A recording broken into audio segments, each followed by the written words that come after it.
Mertua anggap aku beban suami, kini kubuat dia mengemis di ruang rawat paling kumuh.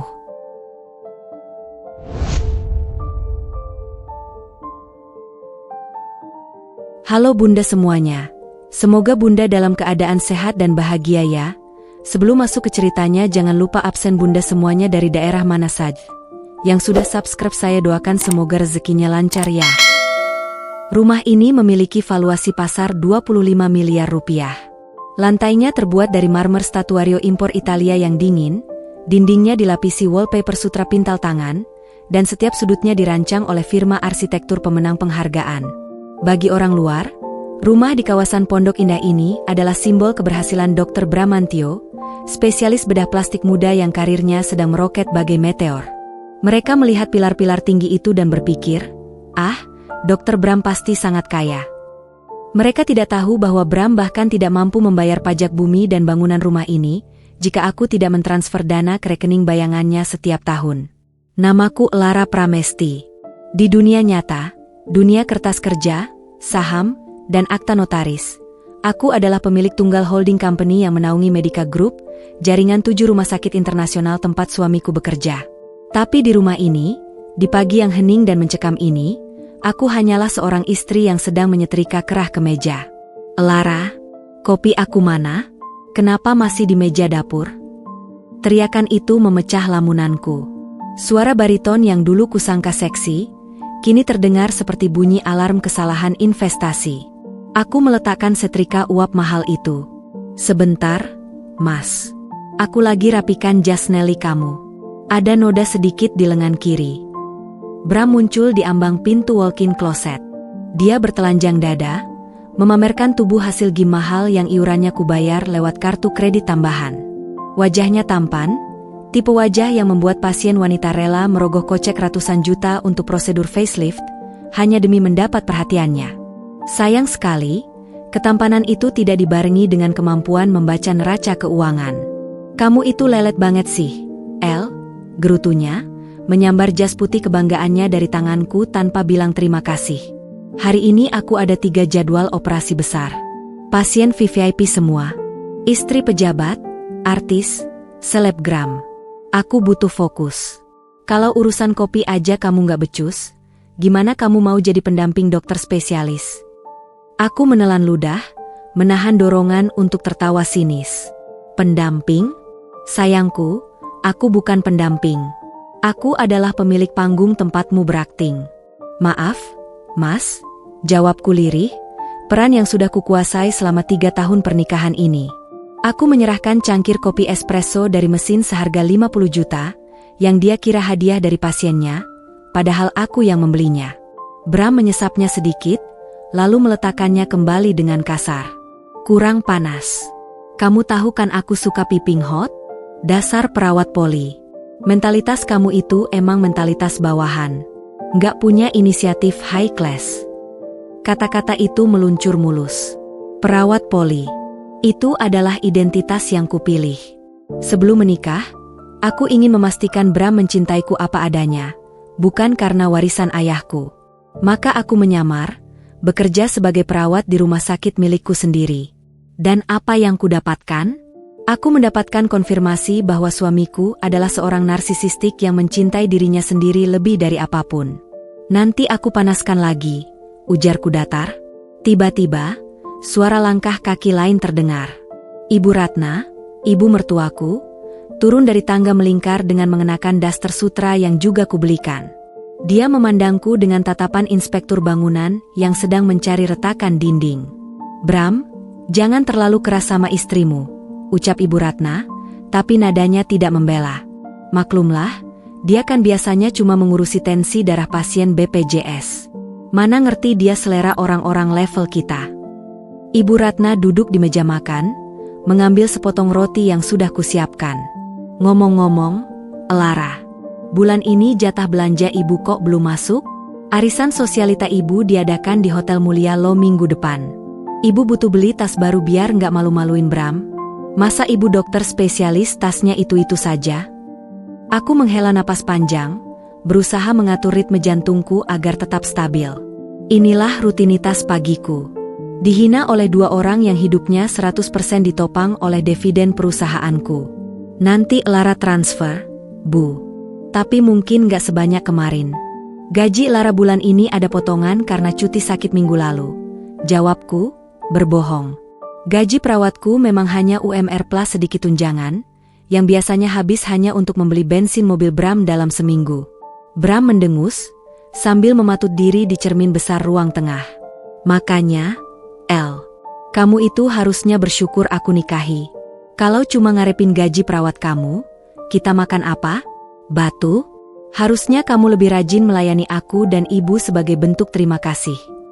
Investasi bodoh, batinku berteriak. Ini adalah investasi paling bodoh dalam hidupku. Pernikahan ini adalah liabilitas yang terus menggerus ekuitas emosionalku. Neracanya sudah merah sejak tahun pertama. Iya, Mas. Aku ngerti, jawabku. Aku ke kamar mandi sebentar ya. Perutku agak mulas. Aku tidak menunggu jawaban mereka. Aku bergegas masuk ke kamar mandi tamu di lantai bawah, mengunci pintu rapat-rapat, dan menyalakan keran air agar suara di dalam tidak terdengar keluar. Dengan tangan gemetar, bukan karena takut, tapi karena adrenalin, aku merogoh keranjang pakaian kotor. Di bagian paling dasar, tersembunyi di balik tumpukan handuk bekas, ada sebuah iPad Pro. Aku menyalakannya. Layar berpendar menampilkan logo Medica Group. Ada sebuah notifikasi mendesak dari Direktur Keuangan, Urgent, persetujuan pembelian alat MRI 3 Tesla untuk cabang Surabaya. Nilai transaksi, 18 miliar 500 juta rupiah. Menunggu tanda tangan Ibu Lara. Jari-jariku menari di atas layar, memasukkan kode keamanan biometrik. Wajahku dipindai. Akses diberikan. Di luar sana, suamiku sedang memaki karena kopinya kurang panas. Di sini, di dalam kamar mandi dengan aroma pewangi lavender ini, aku baru saja menyetujui pengeluaran 18 miliar rupiah dalam waktu 3 detik. Aku membaca sekilas lampiran kontraknya. Vendor, Global Medtech. Bagus. Diskon 15% kalau dibayar tunai. Aku menekan tombol approve. Transaksi berhasil. Aku meletakkan kembali iPad itu ke tempat persembunyiannya. Menatap wajahku di cermin wastafel. Wajah tanpa make up, dengan sedikit kantung mata. Wajah seorang perawat yang lelah. Tapi mataku tidak bisa berbohong. Ada kilatan dingin di sana. Kilatan seorang predator yang sedang mengamati mangsanya menjadi gemuk sebelum disembelih. Lara, lama banget sih. Kita telat nih. Teriak Bram dari luar. Aku mematikan keran air, menarik napas dalam, dan kembali mengenakan topengku. Topeng istri yang patuh. Topeng perawat yang bodoh. Iya, Mas. Aku datang, sahutku sambil membuka pintu. Kami berjalan menuju garasi. Bram masuk ke dalam BMW seri 5 terbarunya, yang STNK-nya atas nama perusahaan cangkang milikku, sementara aku berjalan menuju Honda Brio kreditan yang kugunakan untuk sandiwara ini. Ingat, El, kata Bram sambil menurunkan kaca jendela mobilnya. Matanya menatapku merendahkan. Di rumah sakit nanti, jangan panggil aku, Mas, kalau ada dokter lain. Panggil, Dokter Bram. Dan jangan sok akrab. Aku harus jaga wibawa di depan residen dan medical rep. Siap, Dok, jawabku singkat. Bram menaikkan kaca jendelanya dan melesat pergi, meninggalkan aku dalam debu knalpotnya. Aku masuk ke mobil kecilku, mencengkeram setir erat-erat. Kau ingin wibawa, Bram? Kau ingin dihormati bak Tuhan di ruang operasi? Nikmatilah selagi bisa. Karena audit forensik yang kujalankan diam-diam tadi malam, menunjukkan ada anomali dalam penggunaan obat-obatan di departemenmu. Dan sebagai pemilik rumah sakit, aku tidak mentolerir pencuri. Meskipun pencuri itu tidur di sebelahku setiap malam. Mobilku melaju pelan meninggalkan istana marmer itu. Hari ini, permainan sesungguhnya dimulai. Rumah Sakit Medica Jakarta Pusat adalah mesin pencetak uang yang tidak pernah tidur. Bagi pasien, gedung kaca 12 lantai ini adalah tempat harapan. Bagi dokter, ini adalah panggung ego. Tapi bagiku, setiap desing mesin MRI, setiap tetes infus, dan setiap lembar resep adalah angka di kolom revenue. Bau antiseptik yang menyengat di lorong-lorong ini bagiku beraroma seperti dividen akhir tahun. Sayangnya, aku tidak bisa menikmati aroma kesuksesan itu dari kursi empuk direksi hari ini. Aku harus menikmatinya sambil mendorong troli berisi kasa steril dan botol infus NaCl. Suster Lara, kamu tuli ya? Suara itu menggema di koridor poli bedah plastik yang hening dan mewah. Beberapa pasien yang duduk di sofa tunggu, wanita-wanita sosialita dengan wajah diperban, menoleh kaget. Aku menghentikan troli, mengatur napas, dan berbalik. Di sana berdiri Bram, mengenakan jas putih panjangnya yang berkibar dramatis, stetoskop Littmann edisi khusus tergantung di leher, dan wajah yang merah padam. "Maaf, Dok. Ada apa?" tanyaku, menunduk sedikit. "Standar prosedur operasional untuk bawahan yang bodoh." Bram melangkah mendekat, mengibaskan sebuah berkas rekam medis di depan wajahku. Angin dari kibasan kertas itu menerpa poniku. "Ini apa?" "Saya minta disiapkan implan silikon mentor ukuran 350 cc untuk pasien Nyonya Herawati jam 10 nanti." "Kenapa di laporannya tertulis alergan? Kamu bisa baca nggak sih? Atau ijazah perawat kamu itu hasil nembak?" Hinaan itu disuarakannya dengan volume yang sengaja dinaikkan. Dia sedang melakukan pertunjukan. Power play. Menunjukkan dominasi di depan pasien-pasien kayanya, membuktikan bahwa Dr. Bramantio adalah perfeksionis yang tidak mentolerir kesalahan sekecil apapun. Padahal, aku tahu persis kenapa aku menulis alergan. Karena stok mentor di gudang farmasi sedang kosong akibat keterlambatan vendor yang dipilih sendiri oleh Bram karena memberikan kickback alias komisi ilegal paling besar.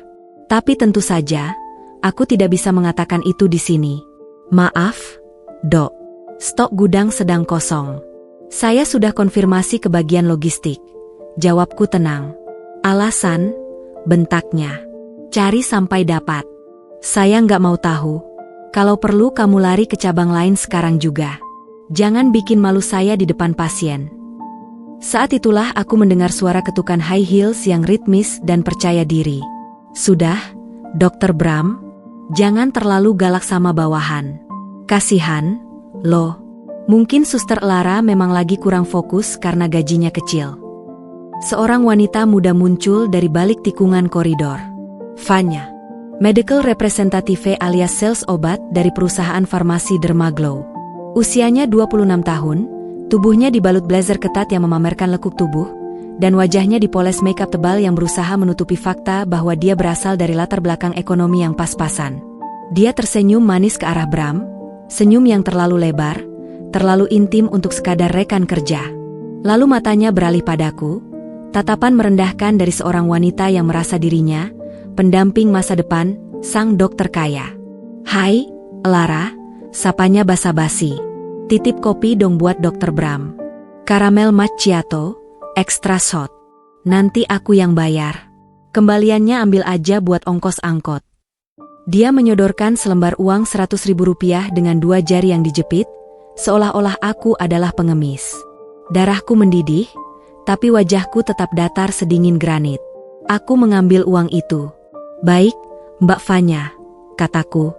Bram tersenyum puas melihat istrinya diperlakukan seperti pesuruh oleh selingkuhannya. "Nah, gitu dong. Belajar dari Vanya, El. Dia smart, gesit, tahu apa yang saya butuhkan. Nggak kayak kamu, lelet." "Yuk, Dok. Kita bahas proposal pengadaan obat bulan depan di ruangan dokter aja. Ada sample baru yang mau aku tunjukin. Dijamin dokter suka," ujar Vanya dengan nada manja yang menjijikan, sambil menyentuh lengan Bram sekilas. Mereka berdua berjalan menuju ruang praktek Bram, tertawa kecil seolah dunia milik mereka berdua. Mereka pikir aku hanyalah penonton yang tidak berdaya. Mereka salah. Aku tidak pergi ke kedai kopi. Aku mendorong troliku ke sudut, memastikan tidak ada yang melihat, lalu perlahan mengikuti mereka menuju area restricted staff only. Pintu ruang praktek Bram tidak tertutup rapat. Celah kecil membiarkan suara keluar. Aku berdiri di balik tembok, mengeluarkan ponselku, dan mengaktifkan mode perekam suara. "Gila kamu, Van. Galak banget sama istriku tadi." Suara Bram terdengar, disusul tawa kekeh. "Biarin. Abisnya dia lempeng banget kayak kanebo kering." Aku heran kok kamu betah nikah sama dia 3 tahun. Nggak ada gairahnya sama sekali, sahut Fanya. Terdengar suara gesekan kain dan desah napas. Sabar, sayang. Kamu tahu kan, dia itu, sapi perah, yang penurut. Warisan orang tuanya lumayan buat nambah-nambahin gaya hidup kita. Tapi tenang aja, begitu aku jadi kepala departemen bedah tahun depan, aku bakal cari alasan buat ceraiin dia. Jantungku berdetak stabil. Sapi perah. Istilah yang menarik. Ngomong-ngomong soal duit, suara Fanya berubah serius, nada bisnis mulai masuk. Gimana deal kita buat pengadaan botox dan filler bulan ini? Direkturku udah setuju kasih cashback 30% buat kamu pribadi, kalau kamu bisa isi pemesanan senilai 500 juta. Tapi harganya kita markup dulu 50% dari harga pasar. Hening sejenak. Aku bisa membayangkan Bram sedang menghitung keuntungan haram di kepalanya. 500 juta? Berarti masuk kantongku 150 juta bersih? Tanya Bram antusias. Bersih, sayang. Nanti fakturnya aku buat seolah-olah itu barang premium impor Eropa, padahal isinya barang generik Korea yang kita rebranding. Orang manajemen RS nggak bakal tahu. Bagian purchasing-kan teman-teman kamu semua. Istrimu yang perawat poli itu apalagi? Mana ngerti dia soal harga obat. Oke, deal, jawab Bram cepat. Siapkan fakturnya hari ini. Nanti sore aku tanda tangan. Lumayan buat ganti velg mobil. Gitu dong. Itu baru dokter kesayanganku. Suara ciuman terdengar. Basah dan menjijikkan. Aku mematikan rekaman di ponselku. Tanganku tidak gemetar lagi. Justru, aku merasa sangat tenang. Ini bukan sekadar perselingkuhan. Ini adalah fraud, penggelapan, korupsi korporasi. Bram baru saja mengakui bahwa dia berencana membeli obat generik murah, melabelinya sebagai obat premium, menjualnya ke rumah sakitku dengan harga selangit, dan mengambil selisihnya untuk keuntungan pribadi. Dia tidak hanya mengkhianati pernikahanku, dia meracuni cash flow perusahaanku dan membahayakan pasien dengan obat palsu. Di mata hukum pernikahan, dia mungkin hanya suami yang brengsek. Tapi di mata hukum dagang dan kode etik kedokteran, dia adalah kriminal. Aku berjalan kembali ke lobi, melewati mesin kopi otomatis. Aku membeli karamel macchiato sesuai pesanan Fanya. Lalu, dengan gerakan tenang, aku membuka tutupnya dan meludah sedikit ke dalamnya. Sedikit sentuhan personal dari pemilik rumah sakit, pikirku. Aku kembali ke depan ruangan Bram, mengetuk pintu. Masuk, seru Bram, suaranya terdengar sedikit terengah. Aku membuka pintu. Fanya sedang duduk di meja kerja Bram, sedikit berantakan, lipstiknya agak luntur. Bram berdiri di dekat jendela, berpura-pura membaca röntgen. Kopinya, Dok, dan kembaliannya, kataku, meletakkan gelas di meja. Dan uang receh di sebelahnya. Fanya mengambil gelas itu, menyesapnya nikmat. Enak, makasih ya, Lara, tumben cepat. Sama-sama, jawabku sambil menatap matanya dalam-dalam. Nikmati selagi bisa, Mbak Fanya. Maksud lo? Fanya mengerutkan kening. Maksud saya, nikmati kopinya selagi hangat. Koreksiku dengan senyum tipis yang tidak mencapai mata. Saya permisi. Ada banyak sampah yang harus saya bersihkan di rumah sakit ini. Aku berbalik dan keluar. Di kepalaku, kalkulator bisnisku mulai bekerja cepat. Nilai kerugian pengadaan obat palsu, 500 juta rupiah per bulan. Potensi tuntutan hukum, penjara maksimal 5 tahun. Denda malpraktik dan penipuan, miliaran rupiah. Bram mengira dia adalah Tuhan di ruang operasi ini. Dia lupa bahwa setiap Tuhan butuh rumah ibadah.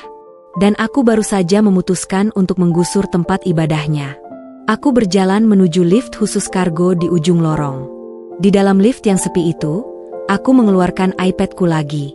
Aku membuka aplikasi manajemen stok gudang.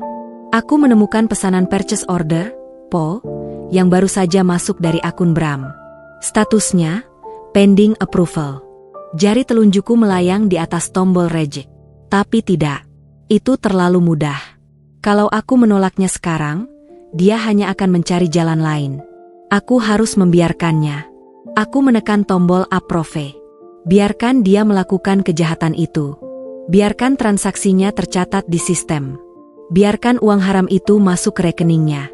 Aku butuh jejak digital yang tak terbantahkan. Saat jebakan ini tertutup nanti, Bram tidak akan punya celah kecil lubang jarum pun untuk melarikan diri. Makan malam di rumah ini selalu terasa seperti rapat pemegang saham yang gagal. Dingin, penuh tuntutan, dan tidak ada yang benar-benar menikmati hidangannya.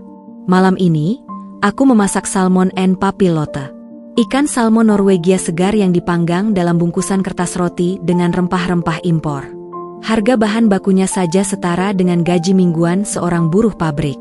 Namun, bagi Bram dan Ibu Ratna, ini hanyalah makan malam biasa yang kurang asin atau kurang matang. Kamu masak ikan lagi, El? Ibu Ratna menusuk daging salmon itu dengan garpu, seolah sedang memeriksa bangkai tikus. Bram itu seharian kerja keras. Bedah orang, butuh protein daging merah. Sekali-kali bikin steak wagyu kenapa sih? Pelit amat sama suami sendiri. Aku meletakkan gelas air mineral di meja. Kolesterol Mas Bram bulan lalu agak tinggi, Bu. Saya cuma menjaga kesehatannya. Halah, alasan, potong Bram tanpa mengalihkan pandangan dari layar ponselnya. Cahaya biru dari layar memantul di kacamata minnya. Dia sedang men-scroll galeri foto mobil dengan obsesif. Bilang aja kamu males ke supermarket yang bagusan. Mental irit kamu itu susah hilang ya, biarpun udah nikah sama dokter spesialis. Aku duduk di kursiku, mengambil porsi kecil untuk diriku sendiri. Mas, bisa taruh HP-nya dulu? Kita makan. Bram mendengus, tapi meletakkan ponselnya di meja dengan layar menghadap ke atas. Di layar itu terpampang jelas sebuah foto, Porsche 718 Boxster warna kuning menyala. Bagus kan? Tanya Bram tiba-tiba, nada suaranya berubah antusias. Matanya berbinar, bukan menatapku, tapi menatap mobil itu. Dokter Reza dari Departemen Anestesi baru aja ambil Mercedes 2 pintu. Masa aku, star Surgionya Medica, masih pakai BMW seri 5 tahun lalu? Kelihatan kuno, El. Pasien-pasienku itu orang visual. Mereka menilai kredibilitas dokter dari apa yang dia kendarai. Di dalam kepalaku, aku tertawa. Pasien menilai dokter dari hasil jahitan pasca operasi, Bram. Bukan dari mobil yang kau parkir di basement. Tapi aku tahu, percuma berdebat logika dengan orang yang egonya lebih besar dari gedung rumah sakit. Mobil kamu masih bagus, Mas. Baru setahun, jawabku pelan. Bagus apanya? Itu family car. Bram memukul meja pelan. Aku butuh sports car. Sesuatu yang teriak, sukses. Aku udah tanya showroom temenku. Ada unit ready. DP-nya cuma 500 juta. Cicilannya enteng, bisa ketutup sama bonus operasi bulan depan. Aku terdiam. 500 juta. Setengah miliar. Uang itu bagiku hanyalah digit elektronik yang bisa kupindahkan sambil menguap. Tapi bagi peran, Lara si perawat, itu adalah angka astronomis. 500 juta itu banyak. Mas, tabungan kita di rekening bersama belum segitu. Gaji kamu bulan ini udah kepotong cicilan rumah sama kartu kredit ibu. Kataku, menyajikan fakta. Wajah Bram berubah masam. Dia menatap ibunya, memberikan kode minta bantuan. Pasukan kavaleri manipulasi segera bergerak. Lara, suara Ibu Ratna melembut, tapi racunnya terasa. Kamu ini istri macam apa sih? Suami punya impian kok dipatahkan terus. Kamu gak kasihan lihat Bram capek kerja siang malam, tapi gak bisa nikmatin hasilnya? Masa dia kalah gengsi sama dokter anestesi? Tapi uangnya belum ada, Bu, Elaku. Uang warisan orang tuamu kan masih ada, tembak Ibu Ratna. Hening. Suasana ruang makan mendadak senyap. Hanya suara denting sendok yang berhenti di udara. Warisan orang tuaku. Itu adalah kartu yang selalu mereka incar. Sebenarnya, orang tuaku meninggalkan warisan dalam bentuk saham pengendali perusahaan raksasa yang nilainya triliunan. Tapi yang Bram dan Ibu Ratna tahu, orang tuaku hanya meninggalkan sebidang tanah di kampung dan deposito, sederhana, senilai 1 miliar rupiah yang kusimpan untuk masa depan. Mereka mengira itu adalah satu-satunya jaring pengaman finansialku. Dan sekarang, mereka ingin merobek jaring itu. Itu uang tabungan terakhir aku, Bu. Pesan almarhum papa, uang itu nggak boleh diganggu-gugat kecuali darurat. Kayak kalau ada yang sakit keras. Kataku, mencoba bertahan pada skenario. Ini darurat, Lara, seru Bram. Ini soal reputasi. Reputasi itu nyawa buat dokter bedah plastik. Kalau aku kelihatan sukses, pasien makin banyak, duit makin banyak. Uang tabungan kamu itu bakal balik berlipat-lipat. Kamu tuh harusnya investasi di suamimu, bukan diendapin di bank doang kena inflasi. Dasar otak kampung. Bener kata Bram, timpal Ibu Ratna. Lagian, kamu itu udah jadi istri. Hartamu ya harta suami. Dosa lo istri nyimpen-nyimpen uang dari suami. Nanti kamu kualat. Aku menatap mereka bergantian. Suami yang serakah dan ibu mertua yang manipulatif. Parasit. Benar-benar parasit berdasi dan berdas tersutra. Mereka meminta uangku untuk membeli simbol status palsu, sementara mereka merendahkan sumber uang itu sendiri. Di dalam benakku, kalkulator strategiku berbunyi kling. Jika aku menolak, Bram akan mencari pinjaman luar. Mungkin pinjaman online atau lintah darat, yang akan merepotkanku nanti karena aku harus membereskannya agar nama RS tidak tercoreng. Atau lebih buruk, dia akan semakin nekat melakukan fraud obat dengan Vanya, yang bisa membahayakan pasien lebih cepat sebelum aku siap mengeksekusinya. Tapi jika aku memberinya uang ini akan menjadi bukti pamungkas. Aku akan mentransfernya. Jejak digital. Uang dari rekening pribadiku masuk ke rekening showroom mobil atas nama Bram. Saat perceraian dan gugatan perdata nanti, aku bisa membuktikan bahwa gaya hidup Bram 100% dibiayai olehku. Hakim akan melihat pola ini, istri yang membiayai, suami yang berselingkuh dan korupsi. Itu akan mempermudahku untuk memiskinkannya sampai ke tulang sumsum. Aset mobil itu nantinya bisa kusita kembali sebagai bagian dari ganti rugi. Ini bukan pengeluaran. Ini adalah umpan. Aku meletakkan sendokku. Menunduk, berpura-pura kalah. Baiklah, Mas, suaraku bergetar, akting sedih yang sempurna. Kalau memang itu penting buat karir kamu, aku akan cairkan depositonya besok pagi. 500 juta, kan? Wajah Bram langsung berubah cerah. Seperti anak kecil yang dijanjikan permen. Dia bahkan tidak repot-repot menyembunyikan seringai kemenangannya. Nah, gitu dong. Itu baru istri berbakti. Bram bangkit dari kursinya, berjalan memutar dan mengecup puncak kepalaku sekilas.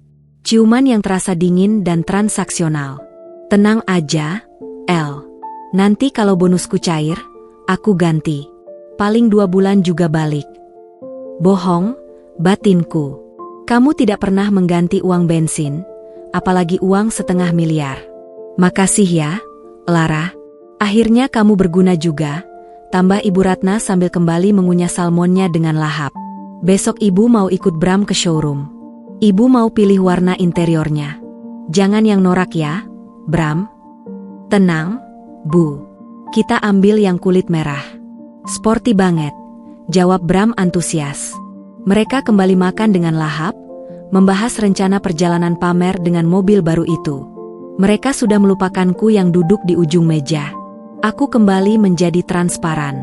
Menjadi ATM berjalan yang tidak punya perasaan. Aku meraih ponselku di bawah meja. Membuka aplikasi perbankan. Aku tidak perlu menunggu besok pagi ke bank untuk mencairkan deposito.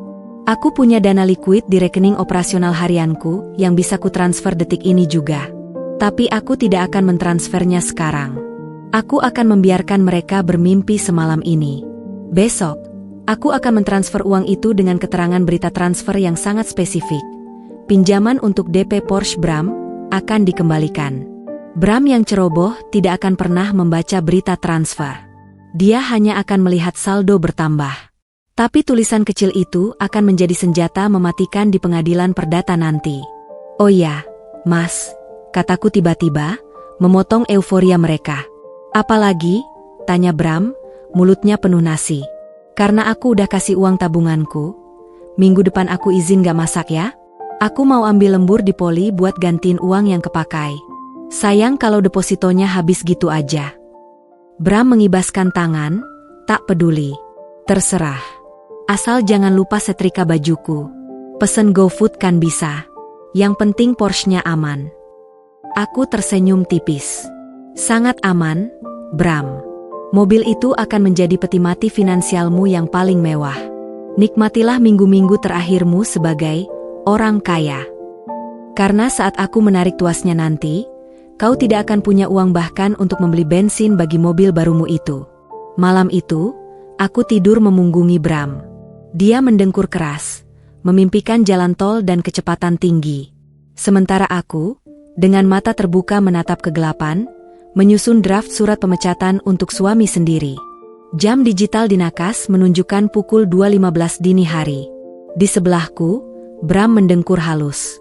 Wajahnya terlihat damai, senyum tipis masih tersungging di bibirnya, efek samping dari dopamin pasca menerima transferan 500 juta rupiah dariku tadi sore. Dia tidur nyenyak, memimpikan jok kulit merah Porsche barunya yang akan tiba besok lusa. Dia tidak tahu bahwa wanita yang berbaring di sebelahnya tidak sedang tidur. Aku sedang menatap langit-langit kamar, menghitung mundur waktu kematian karirnya. Aku bangun perlahan, memastikan gerakan kasur king cole ini tidak membangunkannya. Aku mengenakan robe sutraku, mengambil laptop MacBook Pro yang selalu kusembunyikan di laci bawah meja rias, di bawah tumpukan majalah mode lama yang tidak pernah dibaca Bram, lalu menyelinap keluar kamar. Tujuanku bukan dapur untuk minum air. Tujuanku adalah ruang kerja pribadi di lantai bawah. Ruangan yang jarang dimasuki Bram karena menurutnya terlalu membosankan dan penuh dengan buku-buku akuntansi peninggalan ayah. Begitu pintu ruang kerja terkunci, aku bukan lagi istri yang tertindas. Aku duduk di kursi kulit ergonomis, membuka laptop, dan menyambungkannya ke jaringan VPN terenkripsi.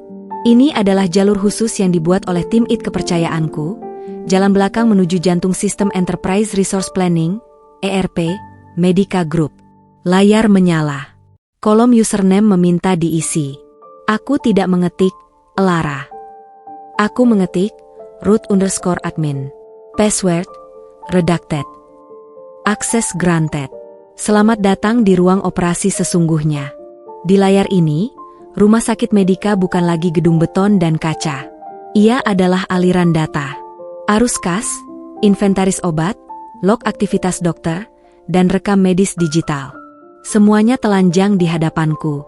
Aku langsung mengetik perintah pencarian, filter by author, Dr. Bramantio SPBPR. Module, inventory procurement request. Period, last 6 month. Ribuan baris data muncul. Aku mulai menyisir satu persatu, membandingkannya dengan data pembanding dari vendor resmi. Mataku menyipit saat menemukan pola yang mencolok. Pola yang kasar. Amatir. Bodoh, desisku pelan. Bram dan Vanya berpikir mereka pintar. Mereka pikir mereka sedang memainkan skema Ponzi yang canggih. Padahal, jejak digital yang mereka tinggalkan selebar jalan tol. Lihat ini, tanggal 12 bulan lalu. Bram mengajukan permintaan pembelian botox alergan sebanyak 50 vial untuk stok departemen bedah plastik. Harga satuan yang diajukan, Rp4.500.000. Harga pasar resmi untuk rumah sakit, Rp3 juta. Ada markup sebesar Rp1,5 juta per botol. Dikali 50 botol. Rp75 juta menguap dalam satu transaksi. Dan di kolom vendor, tertulis nama perusahaan distributor kecil, PT Derma Solusi Prima. Aku mengecek basis data Kemenkumham lewat jendela browser lain. Siapa pemilik PT ini? Benar dugaanku. Direktur utamanya adalah sepupu Vanya. Ini bukan sekadar kickback. Ini adalah pencucian uang. Vanya menjual obat lewat perusahaan cangkang keluarganya dengan harga selangit. Bram menyetujuinya sebagai pengguna, user, dan bagian pembelian, purchasing, yang sudah disuap meloloskannya. Tapi itu baru permulaan. Aku menggulir data ke bawah, masuk ke log operasi klaim jasa medis. Jantungku berdetak lebih cepat. Bukan karena kaget, tapi karena marah. Marah sebagai profesional medis. Di tanggal 3 kemarin, Bram mencatatkan tindakan, reconstruction of nasal septum, septoplasti, atas indikasi medis gangguan pernapasan. Klaim asuransi cair sebesar Rp45 juta. Aku membuka rekam medis pasien tersebut. Foto pre-OP dan post-OP. Hidung pasien itu memang diperbaiki, tapi bentuknya mancung sempurna ala boneka Barbie. Itu bukan septoplasti, perbaikan sekat hidung. Itu rinoplasti, operasi estetik murni. Bram melakukan operasi kecantikan yang tidak ditanggung asuransi, tapi memalsukan laporannya menjadi operasi medis yang ditanggung asuransi. Dia menipu perusahaan asuransi rekanan Medica Group. Jika asuransi tahu, mereka akan memutus kontrak kerjasama dengan seluruh jaringan rumah sakitku. Kerugiannya bukan lagi miliaran, tapi triliunan rupiah. Kau bermain api, Bram, gumamku. Kau membakar rumah sakitku demi komisi receh. Tanganku melayang di atas keyboard. Sebagai pemilik, naluriku berteriak untuk segera membekukan akunnya. Menghentikan pendarahan uang ini sekarang juga. Memecatnya besok pagi. Tapi tidak. Itu terlalu cepat. Terlalu berbelas kasih.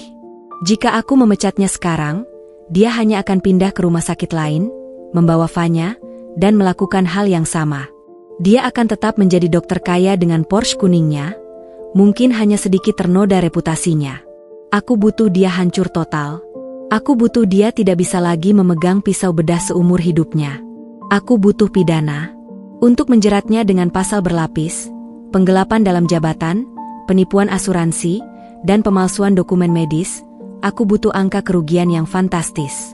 Angka yang membuat jaksa penuntut umum tergiur untuk menuntut hukuman maksimal. Saat ini, total kerugian tercatat di sistem baru mencapai 800 juta rupiah. Belum cukup. Aku butuh di atas 5 miliar agar kasus ini masuk kategori grand corruption di mata media. Aku menatap layar. Kursor berkedip di tombol flag suspicious activity. Dengan tenang, aku menutup jendela peringatan itu. Aku tidak akan menandainya. Aku akan membiarkannya. Aku membuka surel anonim, mengirimkan instruksi kepada kepala IT Medica Group, orang kepercayaanku yang satu-satunya tahu identitas asliku. To Chief IT Officer Subject, Operation Honeypot instruksi, jangan blokir transaksi dari akun Dr. Bramantio. Biarkan semua request pembelian dan klaim asuransi lolos validasi sistem. Matikan alarm audit otomatis untuk user ID-nya. Tapi, backup semua log aktivitasnya secara real-time ke server pribadi saya. Biarkan dia merasa aman. Biarkan dia menjadi tamak. Send. Bram akan merasa dirinya jenius. Dia akan melihat bahwa semua kecurangannya lolos dengan mulus. Dia akan berpikir sistem keamanan RS lemah. Dan saat manusia merasa aman, mereka menjadi ceroboh. Mereka akan melipat gandakan taruhannya. Minggu depan, dia pasti akan memesan lebih banyak obat palsu. Dia akan memalsukan lebih banyak operasi. Dia akan menggali lubang kuburnya sendiri, lebih dalam, lebih lebar. Dan aku, istrinya yang setia, akan berdiri di tepi lubang itu, memegang sekop, siap menimbunnya. Aku menutup laptop, menghapus cache, mematikan VPN. Saat aku kembali ke kamar tidur, Bram sempat menggeliat. Dia membuka matanya sedikit, setengah sadar. Kamu dari mana?" Suaranya serak. Aku naik ke tempat tidur, menarik selimut sebatas dada. "Dari kamar mandi, Mas. Minum air." "Oh." Gumamnya, lalu tangannya meraba pinggangku. Bukan dengan kasih sayang, tapi dengan gestur posesif yang malas. "Besok Porsche-nya dateng. Kamu harus fotoin aku pas serah terima kunci. Buat Instagram." "Iya, Mas. Pasti aku fotoin," jawabku lembut. "Aku akan memotretnya, Bram. Aku akan memotret momen kejayaanmu itu. Karena foto itu nanti akan menjadi bukti di pengadilan. Exhibit A, gaya hidup mewah terdakwa yang tidak sesuai dengan profil penghasilan resmi. Mobil Porsche itu bukan kendaraanmu. Itu adalah barang bukti yang bergerak." "Tidur lagi, Gih," katanya, lalu kembali mendengkur dalam hitungan detik. Aku menatap punggungnya. Dulu, punggung itu tempatku bersandar. Sekarang, punggung itu hanyalah target sasaran tembak. "Selamat tidur, sayang. Nikmati mimpi indahmu. Karena saat kau bangun nanti, realitas akan mulai mencekikmu perlahan-lahan, dan kau bahkan tidak akan tahu siapa yang memasang jeratnya." Ruang operasi 3 bersuhu tepat 20 derajat Celcius, tapi atmosfer di dalamnya terasa jauh lebih dingin. Lampu operasi LED ganda menyorot tajam ke arah pasien yang terbaring tak sadarkan diri di meja bedah. Pasien itu adalah Chika Valencia, seorang influencer kecantikan dengan 2,5 juta pengikut di Instagram. Wajahnya adalah asetnya.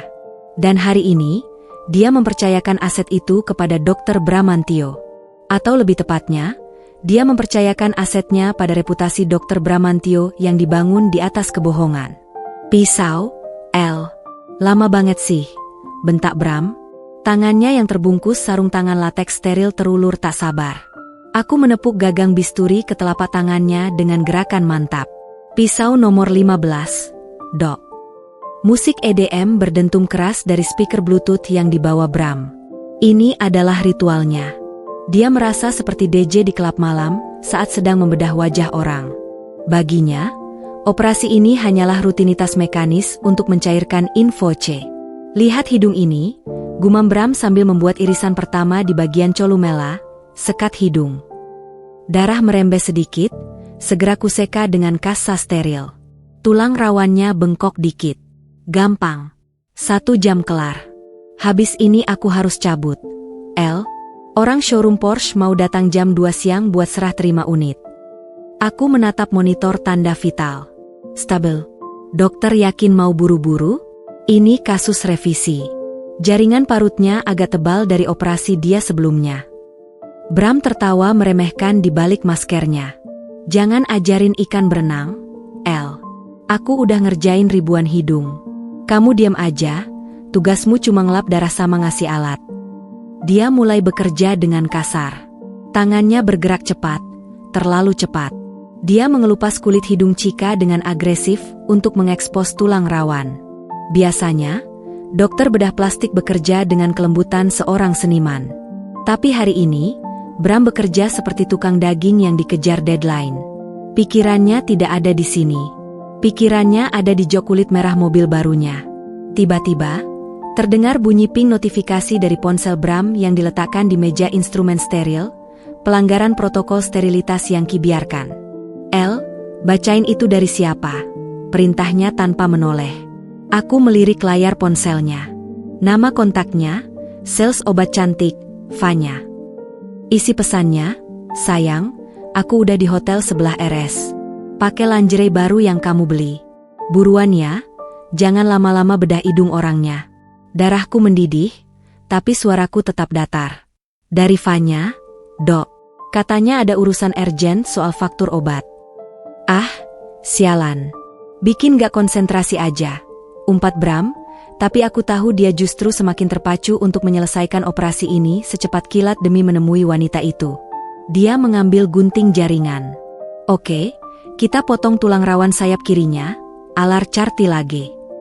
Biar lebih mancung dan ramping. Snip. Mataku membelalak di balik kacamata pelindung. Bram memotong terlalu banyak. Dia membuang hampir 4 mm tulang rawan di sisi kiri, sementara sisi kanan masih utuh. Itu akan menyebabkan alar kolapse. Hidung Chika tidak hanya akan terlihat miring, asimetris, secara permanen saat bengkaknya kempes nanti, tapi dia juga akan kesulitan bernapas dari lubang hidung kiri. Ini adalah kesalahan fatal. Kesalahan pemula. Waktu seolah melambat. Sebagai perawat bedah senior, dan dokter yang menyamar, insting pertamaku adalah berteriak, "Stop, Dok. Anda memotong terlalu banyak. Kita harus graft. Tambal, ulang sekarang juga." Mulutku sudah terbuka sedikit di balik masker. Tanganku sudah bergerak untuk mengambil sisa tulang rawan di meja instrumen untuk diselamatkan. Tapi kemudian, aku berhenti. Aku menatap Bram yang sedang bersenandung mengikuti lagu dugem, sama sekali tidak menyadari dia baru saja menghancurkan karir influencer wanita malang ini.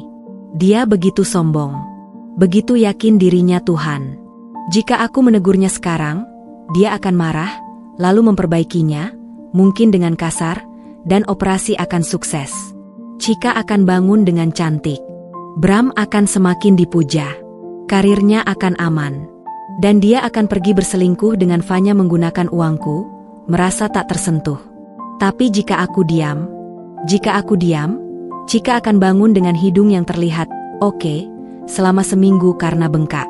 Tapi sebulan kemudian, saat jaringan menyusut, hidungnya akan miring parah. Dia akan sesak napas. Dia akan marah. Dia akan membuat video viral. Dia akan menuntut. Dan tuntutan malpraktik dari publik figur adalah lonceng kematian bagi dokter bedah estetik. Aku menelan ludah. Rasa bersalah menggigit nuraniku. Maafkan aku, Chika. Wajahmu harus menjadi korban agar monster ini bisa dihentikan sebelum dia membunuh orang lain di masa depan.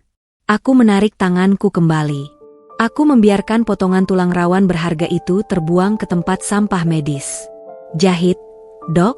Tanyaku dingin. Yoi. Jahit cepat. Pakai benang 60. Aku udah telat, sahut Bram. Dia menjahit luka itu dengan terburu-buru, bahkan tidak mengecek simetrisitas dari sudut pandang bawah. Selesai, seru Bram 10 menit kemudian. Dia melepaskan jas operasinya dan melemparnya sembarangan ke lantai. El, kamu yang perban ya? Kamu yang urus ekstubation sama anestesi. Aku cabut duluan. Bilang ke keluarga pasien operasi lancar jaya. Baik, Dok.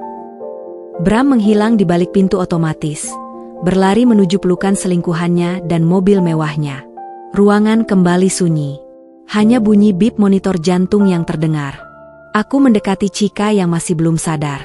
Aku menatap hidungnya yang baru diperban. Aku tahu, di balik perban itu, ada bencana yang sedang menunggu waktu untuk terungkap. Aku beralih ke meja komputer di sudut ruangan. Ini adalah momen krusial. Sesuai prosedur, dokter bedah harus menulis laporan operasi segera setelah tindakan. Tapi Bram yang malah selalu menyuruhku menulis draftnya, lalu dia hanya akan tanda tangan digital nanti. Aku membuka sistem rekam medis elektronik. Aku mengetik laporan operasi dengan sangat detail, jujur, dan mematikan. Laporan operasi, operator, Dr. Bramantio SPBP tindakan, septor hinoplasi insiden intraoperatif. Operator melakukan reseksi berlebih pada lower lateral cartilage sinistra, kiri, sebanyak 4 mm dibandingkan sisi kanan. Tidak dilakukan koreksi on table. Operator meninggalkan ruangan sebelum pasien sadar penuh, fully awake. Aku mencetak laporan itu secara fisik. Lalu aku menandatanganinya sebagai saksi perawat. Kemudian, aku menghapus bagian insiden intraoperatif di layar komputer, menggantinya dengan kalimat standar, operasi berjalan lancar tanpa komplikasi. Mengapa? Karena Bram pasti akan membaca versi digital sekilas sebelum tanda tangan. Dia akan melihat versi, aman, dan merasa tenang. Tapi versi fisik yang sudah kutandatangani dan diberi stempel waktu, timestamp, ini akan kusimpan di brankas pribadiku. 2 bulan lagi, saat Chika menuntut dan pengacara RS meminta bukti, Bram akan menunjukkan rekam medis digital yang bersih. Dia akan bilang Chika berbohong. Lalu aku akan muncul. Aku akan mengeluarkan laporan fisik asli ini. Aku akan bersaksi di pengadilan. Saya menulis laporan asli ini sesuai fakta, tapi Dr. Bramantio memaksa saya mengubah data digitalnya untuk menutupi kesalahannya. Itu akan menjadi skakmat. Pemalsuan rekam medis adalah pidana penjara. Ditambah malpraktik. Aku melipat kertas itu dan menyelipkannya ke saku seragamku. Aku berjalan keluar dari ruang operasi, meninggalkan Chika yang mulai menggeliat sadar di meja pemulihan. Suster. Rintih Chika lemah. Hidungku, cantik kan? Aku memegang tangannya. Hatiku perih, tapi tekadku sekeras baja. Cantik, Mbak, bisikku bohong. Tapi kecantikan itu butuh pengorbanan. Maaf, Chika. Pengorbananmu tidak akan sia-sia. Hidungmu yang rusak akan menjadi martil yang menghancurkan karir suamiku hingga berkeping-keping. Aku keluar dari blok operasi. Ponselku bergetar. Notifikasi dari bank. Debit transaction, IDR 5.500.000 at Hotel Mulia Dining. Bram sedang merayakan kesuksesan operasinya dengan makan siang mewah bersama Vanya. Menggunakan kartu kredit tambahanku. Makanlah yang kenyang, Bram. Karena sebentar lagi, kau akan memuntahkan semuanya. Porsche 718 Boxster berwarna kuning racing yellow itu terparkir mentereng di carport kami, berkilauan di bawah matahari Jakarta yang terik. Sejak mobil itu tiba 2 hari lalu, rumah ini berubah menjadi panggung sirkus. Ibu Ratna menghabiskan waktu berjam-jam berpose di depan kap mesin, memposting ratusan story Instagram dengan caption, hadiah kerja keras anak lanang. Dia bahkan mengundang tetangga-tetangga kompleks, yang sebenarnya diam-diam menertawakannya, untuk sekadar syukuran, potong tumpeng di samping knalpot mobil. Bram? Dia lebih parah. Dia memperlakukan mobil itu lebih baik daripada dia memperlakukan aku. Jangan lewat situ bawa ember pel. Nanti nyiprat ke velg. Teriak Bram dari teras, saat aku sedang membersihkan lantai. Dia sedang mengelap bodi mobil dengan kain microfiber khusus, seharga Rp500.000 per lembar. Wajahnya berseri-seri, mabuk oleh status sosial barunya. Maaf, Mas, ujarku, memutar arah. Di dalam saku dasterku, ponselku bergetar. Sebuah pesan masuk dari private wealth manager kepercayaanku di bank swasta prioritas. From Wijaya, Banker, message, Ibu Lara. Sesuai instruksi lisan Anda pagi ini, fasilitas kredit tambahan, supplementary card, atas nama Bapak Bramantio telah kami turunkan limitnya menjadi Rp1 juta. Rp1 juta, efektif per detik ini. Alasan sistem, evaluasi risiko berkala. Apakah ada instruksi lain?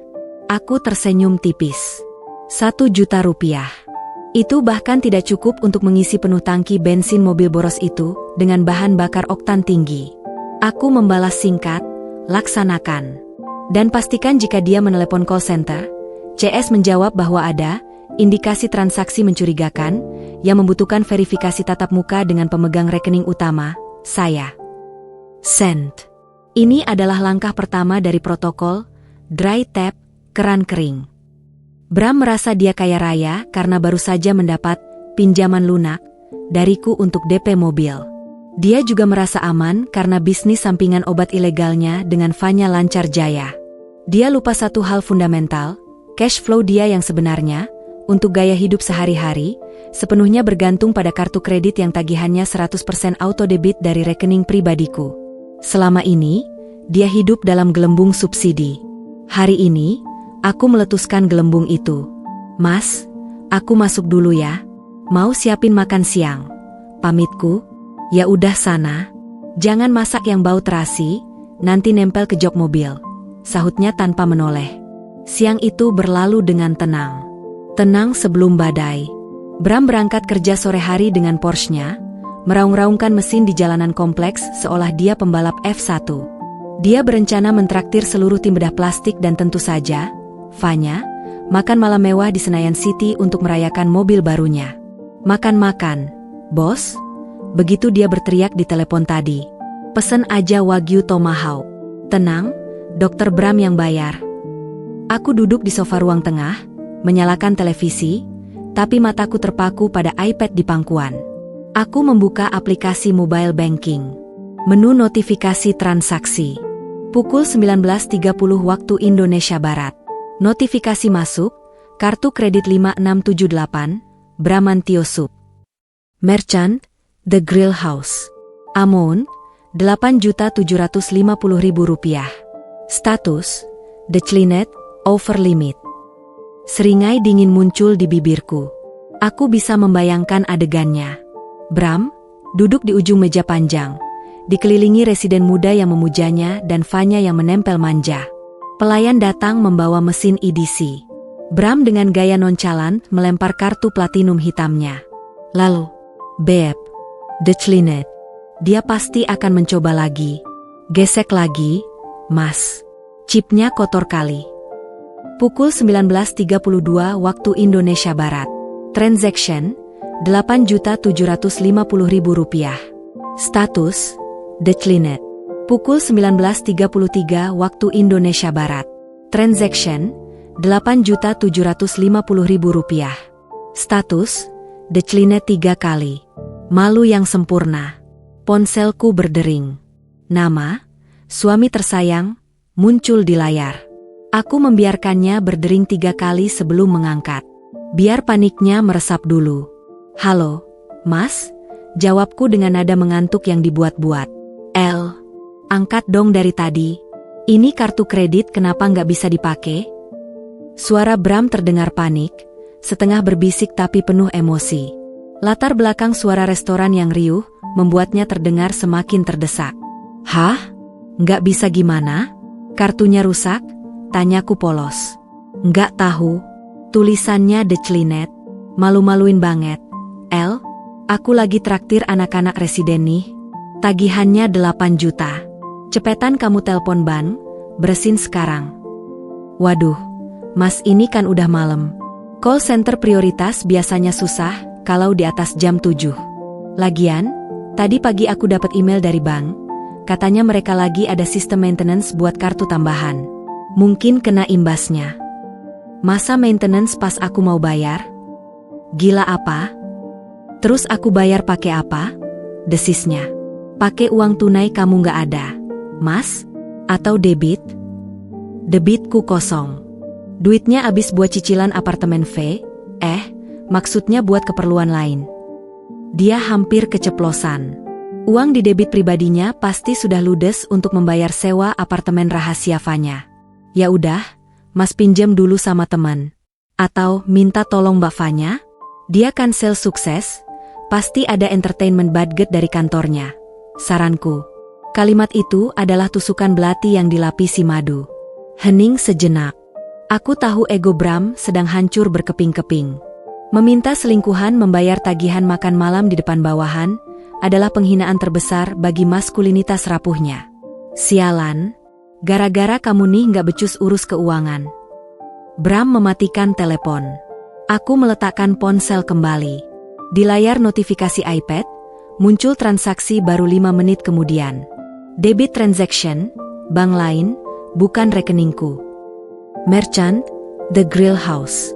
Amount, Rp8.750.000. Itu pasti kartu Fanya. Atau mungkin Bram meminjam uang kolega. Siapapun yang membayar, malam perayaan itu sudah berubah menjadi malam bencana. Suasana pasti canggung. Wibawa, dokter kaya, itu runtuh seketika karena sepotong plastik yang ditolak. Tapi aku belum selesai. Pembekuan kartu kredit hanyalah makanan pembuka. Aku membuka laptop, mengetik surat elektronik lagi. Kali ini bukan ke bank, tapi ke bagian Human Resources, SDM, RS Medica.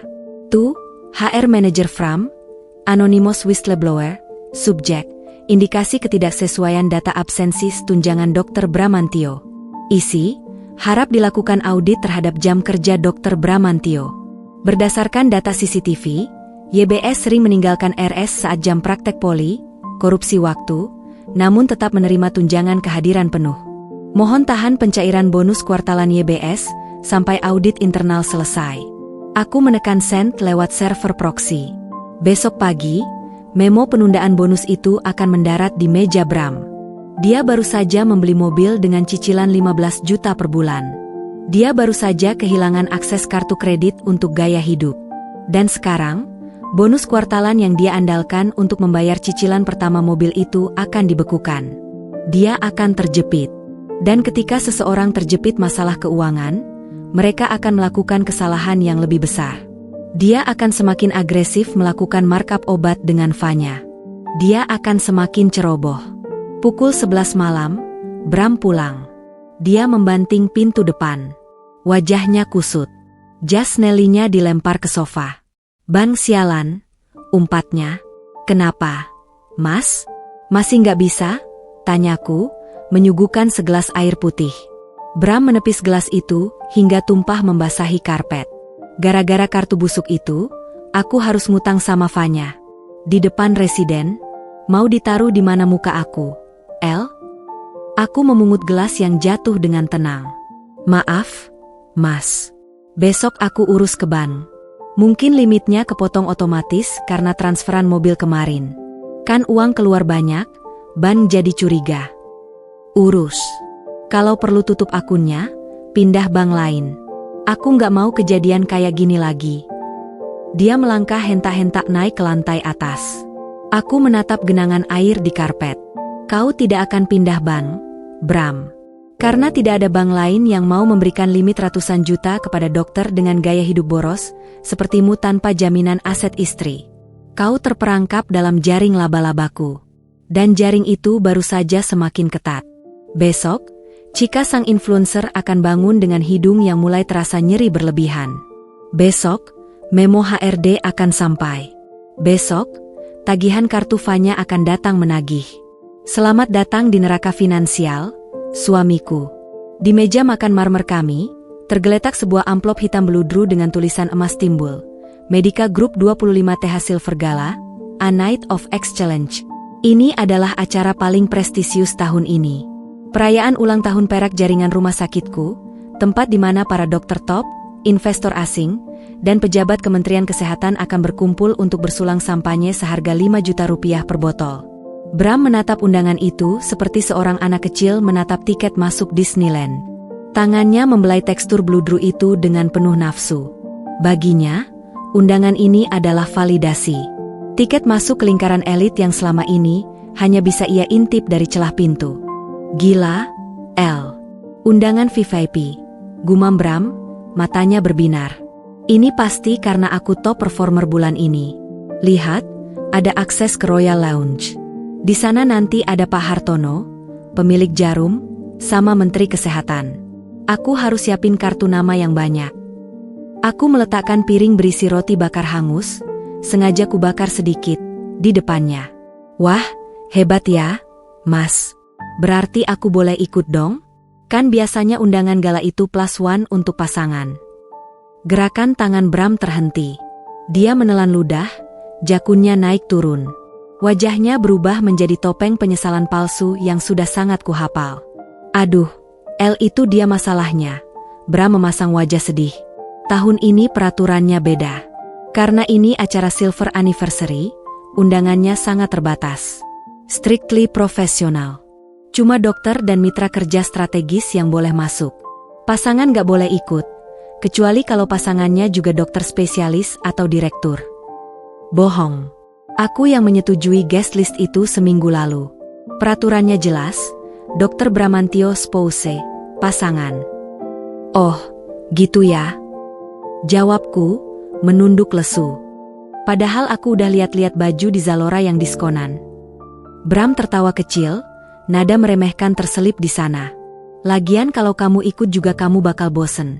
L, di sana obrolannya kelas tinggi.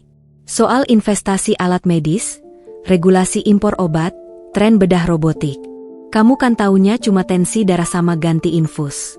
Nanti kamu malah bengong kayak orang ilang. Mending kamu di rumah, nonton Netflix.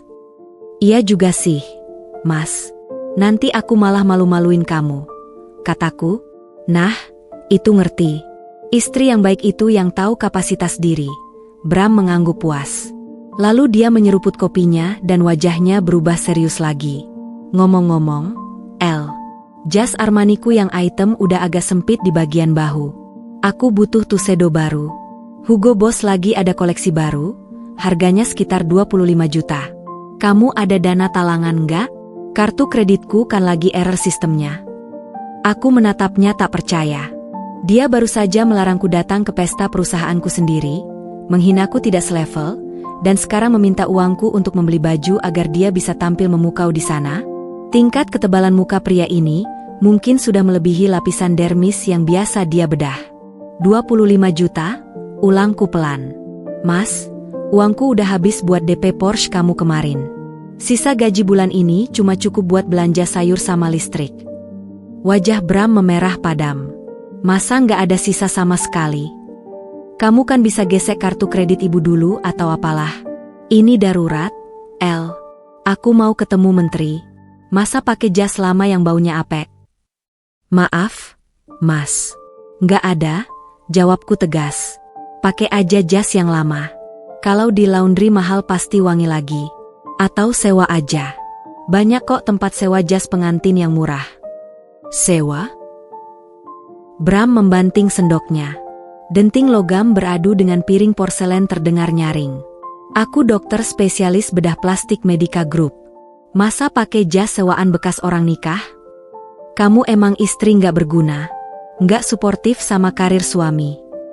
Dia berdiri kasar, menyambar kunci mobil Porsche-nya, dan pergi tanpa pamit.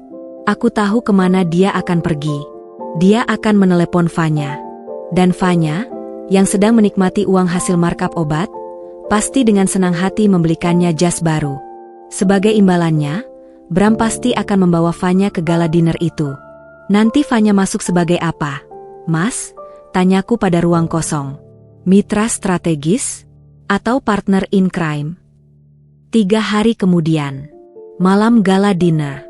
Rumah sepi. Bram sudah berangkat sejak sore. Dia mengenakan tuxedo bludru biru tua, pilihan norak yang pasti dipilihkan oleh Fanya, dan menyemprotkan parfum Tom Ford setengah botol. Ibu Ratna tidak ikut karena sedang sakit gigi, karma instan karena makan coklat impor terlalu banyak, jadi Bram bebas membawa selingkuhannya. Jaga rumah ya, El, pesan terakhirnya tadi. Jangan lupa kunci pagar. Aku mungkin pulang pagi. Ada after party sama investor. Begitu suara knalpot Porsche menghilang di kejauhan, aku bergerak. Aku masuk ke kamar mandi utama, menyalakan shower air hangat. Aku meluruhkan semua sisa-sisa, lara si perawat. Minyak rambut murah, bedak bayi, dan daster katun itu masuk ke keranjang sampah. 1 jam kemudian, seorang penata rias profesional dan stylis kepercayaan masuk lewat pintu samping. Mereka membawa koper-koper besar berisi peralatan tempur. Malam, Bu Lara, sapa Sang Mua, yang biasa menangani artis papan atas. Konsep malam ini, The Executioner, jawabku singkat. Buat aku terlihat tajam, dingin, dan tak tersentuh. Jangan ada warna pink atau peach. Aku mau merah darah oxblood di bibir, dan mata yang smoky tapi bersih. Sambil wajahku dirias, asisten pribadiku, Sarah, membacakan laporan terakhir. Bu, Dr. Bram sudah tiba di venue pukul 19.15. Dia datang bersama wanita bernama Fanya. Di buku tamu, Fanya didaftarkan sebagai perwakilan vendor farmasi. Mereka sekarang sedang minum koktail di area foyer, lapor Sarah. Bagus, gumamku sambil membiarkan alis mataku dibentuk. Pastikan fotografer dokumentasi mengambil banyak foto mereka berdua. Aku butuh bukti perzinahan publik untuk sidang cerai nanti. Siap, Bu. Oh ya, mengenai susunan acara. Pak Dirut akan memanggil Ibu tepat pukul 20.30, setelah pidato pembukaan. Lampu akan dimatikan total, lalu spotlight tunggal ke arah Ibu di balkon VIP. Sempurna. Pukul 20 waktu Indonesia Barat. Transformasi selesai. Aku berdiri di depan cermin besar. Wanita yang memantul di sana bukanlah istri yang disuruh menjaga rumah. Aku mengenakan gaun custom-made dari desainer Sebastian Gunawan. Warnanya hitam pekat, jet black, dengan taburan kristal Swarovski hitam di sepanjang garis leher yang asimetris. Gaun itu memeluk tubuhku dengan sempurna, menunjukkan siluet yang selama ini kusembunyikan di balik seragam longgar. Di leherku, melingkar kalung berlian Harry Winston, aset warisan ibu yang asli, bukan imitasi, yang nilainya cukup untuk membeli 2 rumah sakit tipe C. Aku mengenakan sepatu Christian Louboutin dengan sol merah menyala. Setiap langkahku akan meninggalkan jejak darah simbolis. Mobil sudah siap, Bu, kata Sarah. Bukan Honda Brio, tentu saja. Di depan rumah, sebuah Rolls-Royce Phantom hitam menunggu. Sopir berseragam membukakan pintu. Aku masuk ke dalam kabin yang hening dan beraroma kulit mahal. Ponselku bergetar. Pesan dari Bram. Masih di acara. Rame banget. Kamu udah tidur belum? Jangan lupa matiin lampu teras.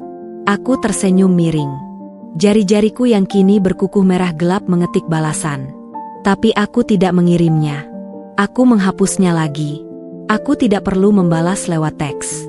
Aku akan membalasnya secara langsung, di depan 500 tamu undangan, di bawah sorotan lampu chandelier kristal. Jalan, Pak, perintahku, ke Hotel Raffles. Lewat pintu VVIP. Malam ini, Cinderella tidak akan kehilangan sepatu kacanya. Malam ini, Cinderella akan membakar istananya dan mengunci pangeran palsu di dalamnya. Saat mobilku membelah jalanan Jakarta, aku membayangkan wajah Bram. Dia pikir dia sedang berada di puncak dunia, menggenggam gelas wine dan tertawa bersama selingkuhannya. Dia tidak tahu bahwa pemilik wine itu, pemilik gelas itu, dan pemilik gedung tempat dia berdiri, sedang meluncur ke arahnya dengan kecepatan penuh. Hitung mundur dimulai. 30 menit menuju kiamat karir Dr. Bramantio. Ballroom Hotel Raffles beraroma parfum mahal dan kemunafikan. Dari balkon VIP di lantai 2 yang gelap, aku berdiri seperti hantu yang mengawasi pesta manusia fana. Di bawah sana, 500 tamu undangan berpakaian terbaik mereka sedang berbasa-basi, tertawa sopan, dan saling menilai kekayaan satu sama lain. Mataku, bagaikan lensa kamera pengintai, langsung menemukan target utama, Dr. Bramantio. Dia terlihat mencolok dengan tuxedo bludru biru norak yang memantulkan cahaya lampu gantung terlalu keras. Di lengannya, Fanya menggelayut manja dengan gaun merah menyala yang potongannya terlalu rendah untuk acara korporat formal. Mereka berdua tertawa lebar, memegang gelas champagne, dikelilingi oleh beberapa residen muda yang menjilat. Aku bisa mendengar suara tawa Bram yang keras, bahkan dari jarak sejauh ini. "Oh, istri saya." Bram sedang menjawab pertanyaan seorang dokter senior. Dia tidak bisa hadir, profesor biasalah, urusan domestik. Dia kurang nyaman di acara berkelas seperti ini. Agak introvert dan ya, begitulah. Darahku berdesir, bukan karena marah, tapi karena antisipasi. Nikmatilah momen terakhirmu menjadi pusat perhatian, Bram. Karena 5 menit lagi, kau akan berharap bumi menelanmu bulat-bulat. "Bu Lara," bisik Sarah, asistenku, di sampingku. Pak Dirut sudah di podium. "Siap untuk cue ibu?" "Siap." "Matikan lampu utama." Di bawah sana, Direktur Utama Medica Group, seorang profesional tua yang kugaji mahal untuk menjadi wajah publik perusahaan, mengetuk gelasnya dengan sendok. Denting nyaring itu membungkam keriuhan ruangan. "Selamat malam, Bapak Ibu sekalian," suaranya bergema. "Malam ini spesial. Selama 10 tahun terakhir, banyak rumor beredar tentang siapa sebenarnya sosok yang memegang kendali mayoritas saham Medica Group. Sosok yang menyuntikkan dana triliunan rupiah untuk ekspansi kita."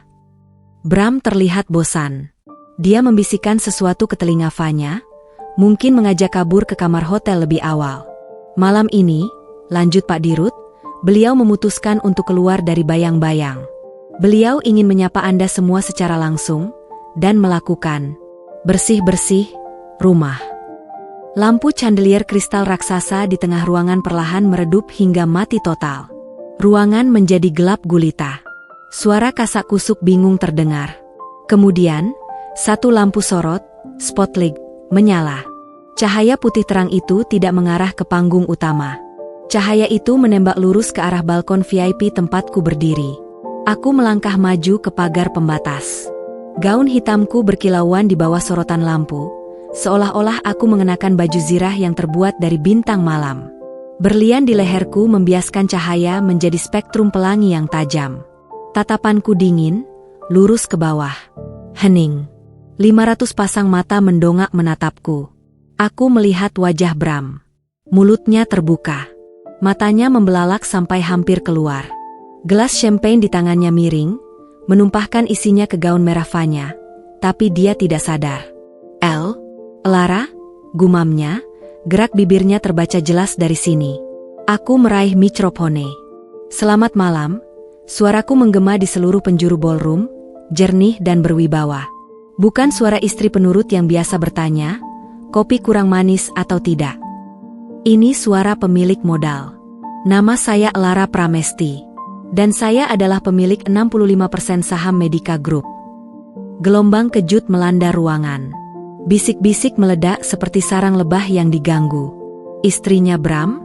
Bukannya dia perawat poli? Gila. Dia yang punya? Bram gak tahu? Aku mengangkat tangan. Keheningan kembali tercipta.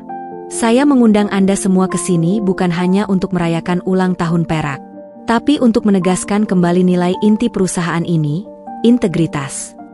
Aku menatap lurus ke arah Bram. Dia terpaku di tempatnya, wajahnya pucat pasi seolah darahnya baru saja disedot habis. Fanya mencoba melepaskan rangkulan tangannya, mulai menyadari bahaya, tapi mereka sudah terjebak di tengah kerumunan. "Sayangnya," lanjutku, nadaku menajam, "ada sel kanker yang tumbuh di dalam tubuh organisasi kita. Kanker yang menggerogoti kepercayaan pasien demi gaya hidup hedonis dan ego pribadi." "Operator, tampilkan data," perintahku. Layar LED raksasa di panggung utama menyala. Bukan video profil perusahaan yang muncul.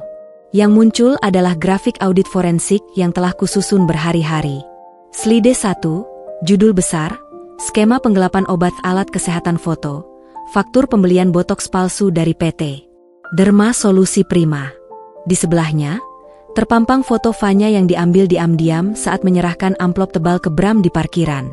Angka kerugian, 1.500.000.000 rupiah, 1,5 miliar rupiah.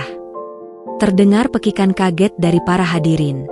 PT Derma Solusi Prima, jelasku santai, adalah perusahaan fiktif yang terafiliasi dengan saudari Fanya, medical representative yang malam ini hadir di sini sebagai tamu istimewa, salah satu dokter kita. Semua mata, ratusan pasang mata yang menghakimi, serentak menoleh ke arah Fanya. Wanita itu menutupi wajahnya dengan tas tangan, tubuhnya gemetar hebat. Tapi itu baru soal uang.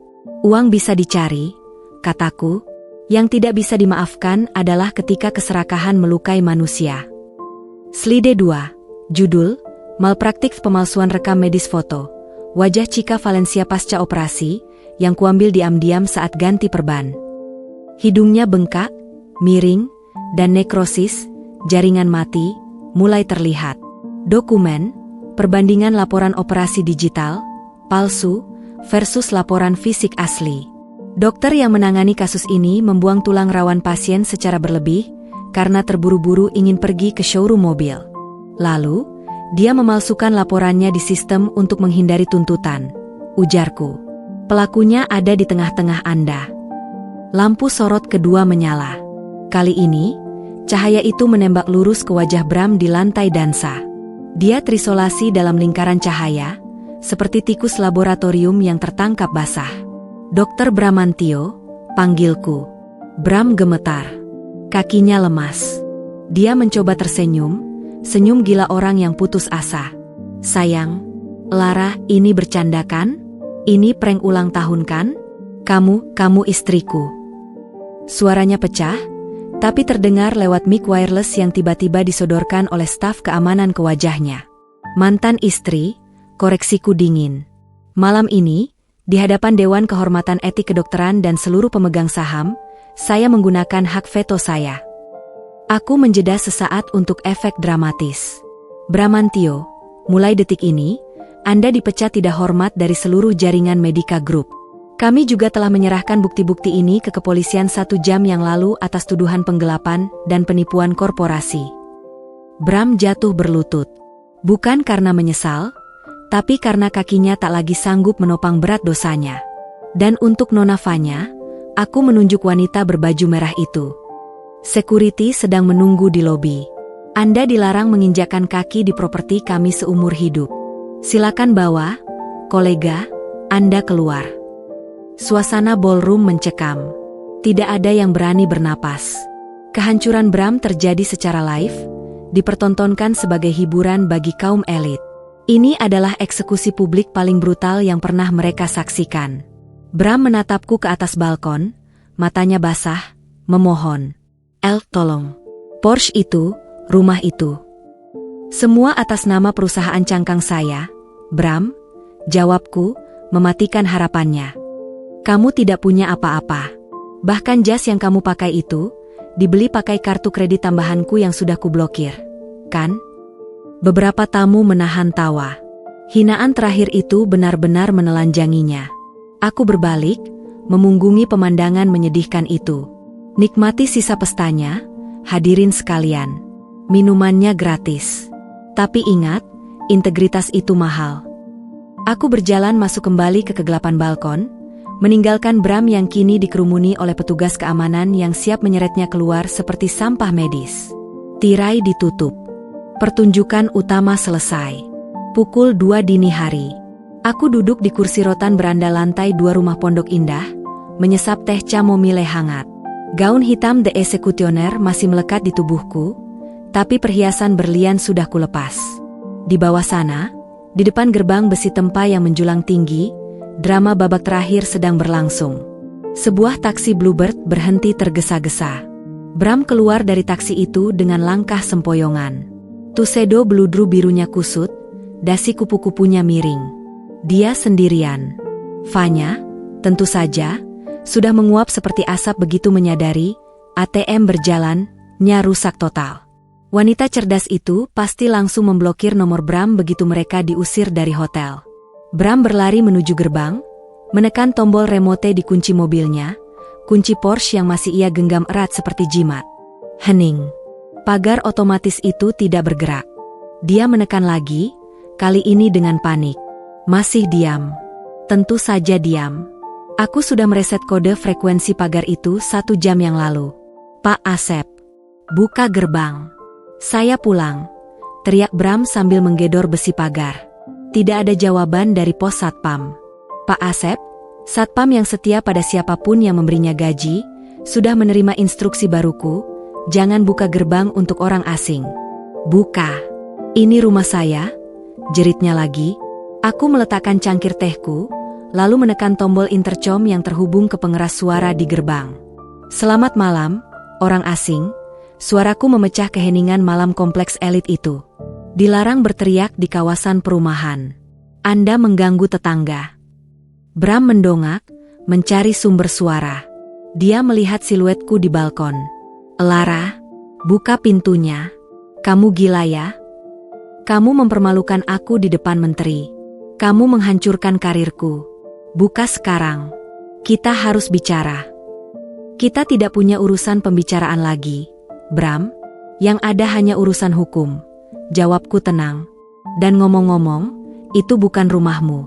Coba cek sertifikatnya kalau kamu pernah lihat. Ini rumahku. Aku yang bayar cicilannya tiap bulan. Kamu mentransfer uang ke rekeningku, dan aku yang membayar cicilannya ke bank. Secara hukum, namamu tidak ada dimanapun. Kamu hanya penumpang. Saat itulah, 2 mobil hitam berhenti di belakang taksi Bram. Bukan polisi. Itu terlalu klise. Itu adalah tim eksekutor dari firma hukum dan leasing mobil. 4 orang pria bertubuh tegap turun. Salah satunya, Pak Haryo, pengacara pribadiku, membawa sebuah map tebal. Selamat pagi, Saudara Bramantio, sapa Pak Haryo datar. Kami mewakili klien kami, Ibu Lara Pramesti, dan juga PT Medica Group. Mau apa kalian? Bram mundur selangkah, punggungnya menabrak pagar dingin. Kami di sini untuk melakukan penyitaan aset atas dasar prestasi dan penggelapan, lanjut Pak Haryo. Dia memberi kode pada 3 pria lainnya. Unit Porsche 718 Boxster kuning dengan plat nomor sementara. Tolong diamankan. Jangan. Bram memelukap mesin mobil kesayangannya yang terparkir di luar pagar, karena dia terburu-buru pergi tadi sore. Ini mobil gue. Gue udah bayar DP 500 juta. Uang DP itu berasal dari rekening Ibu Lara, yang tercatat sebagai pinjaman. Dan karena Anda baru saja dipecat serta memiliki utang ganti rugi sebesar 15 miliar rupiah kepada rumah sakit, maka seluruh aset yang ada dalam penguasaan Anda disita sebagai jaminan, jelas Pak Haryo dengan nada sedatar mesin ATM. Para eksekutor itu bekerja cepat. Mereka tidak butuh kunci. Mereka menderek mobil itu dalam hitungan menit. Bram berusaha melawan, tapi tenaga dokter bedah yang manja tidak sebanding dengan tenaga debt collector profesional. Dia didorong jatuh ke aspal. Bram melihat mobil impiannya, simbol kejayaannya, ditarik menjauh ke dalam kegelapan malam. Lara, rintihnya, menatap ke arahku lagi. Tegak kamu, El, aku suamimu. Mantan, koreksiku lagi lewat intercom. Dan soal, tega? Kamu memotong hidung pasien demi selingkuhan. Kamu mencuri uang perusahaan untuk gaya hidup. Itu definisi tega, Bram. Pak Haryo mendekati Bram yang terduduk di aspal, menyodorkan map tebal itu. Ini adalah gugatan cerai dan gugatan perdata perbuatan melawan hukum, kata Pak Haryo. Ibu Lara menuntut pengembalian dana senilai total 18 miliar 500 juta rupiah. Rinciannya, penggelapan obat, kerugian imaterial nama baik RS, biaya hidup yang Anda gunakan selama 3 tahun pernikahan, dan utang pribadi. Bram menatap map itu dengan tatapan kosong. 18 miliar? Aku nggak punya uang segitu. Kami tahu, jawab Pak Haryo. Karena itu, Anda dinyatakan bangkrut mulai hari ini.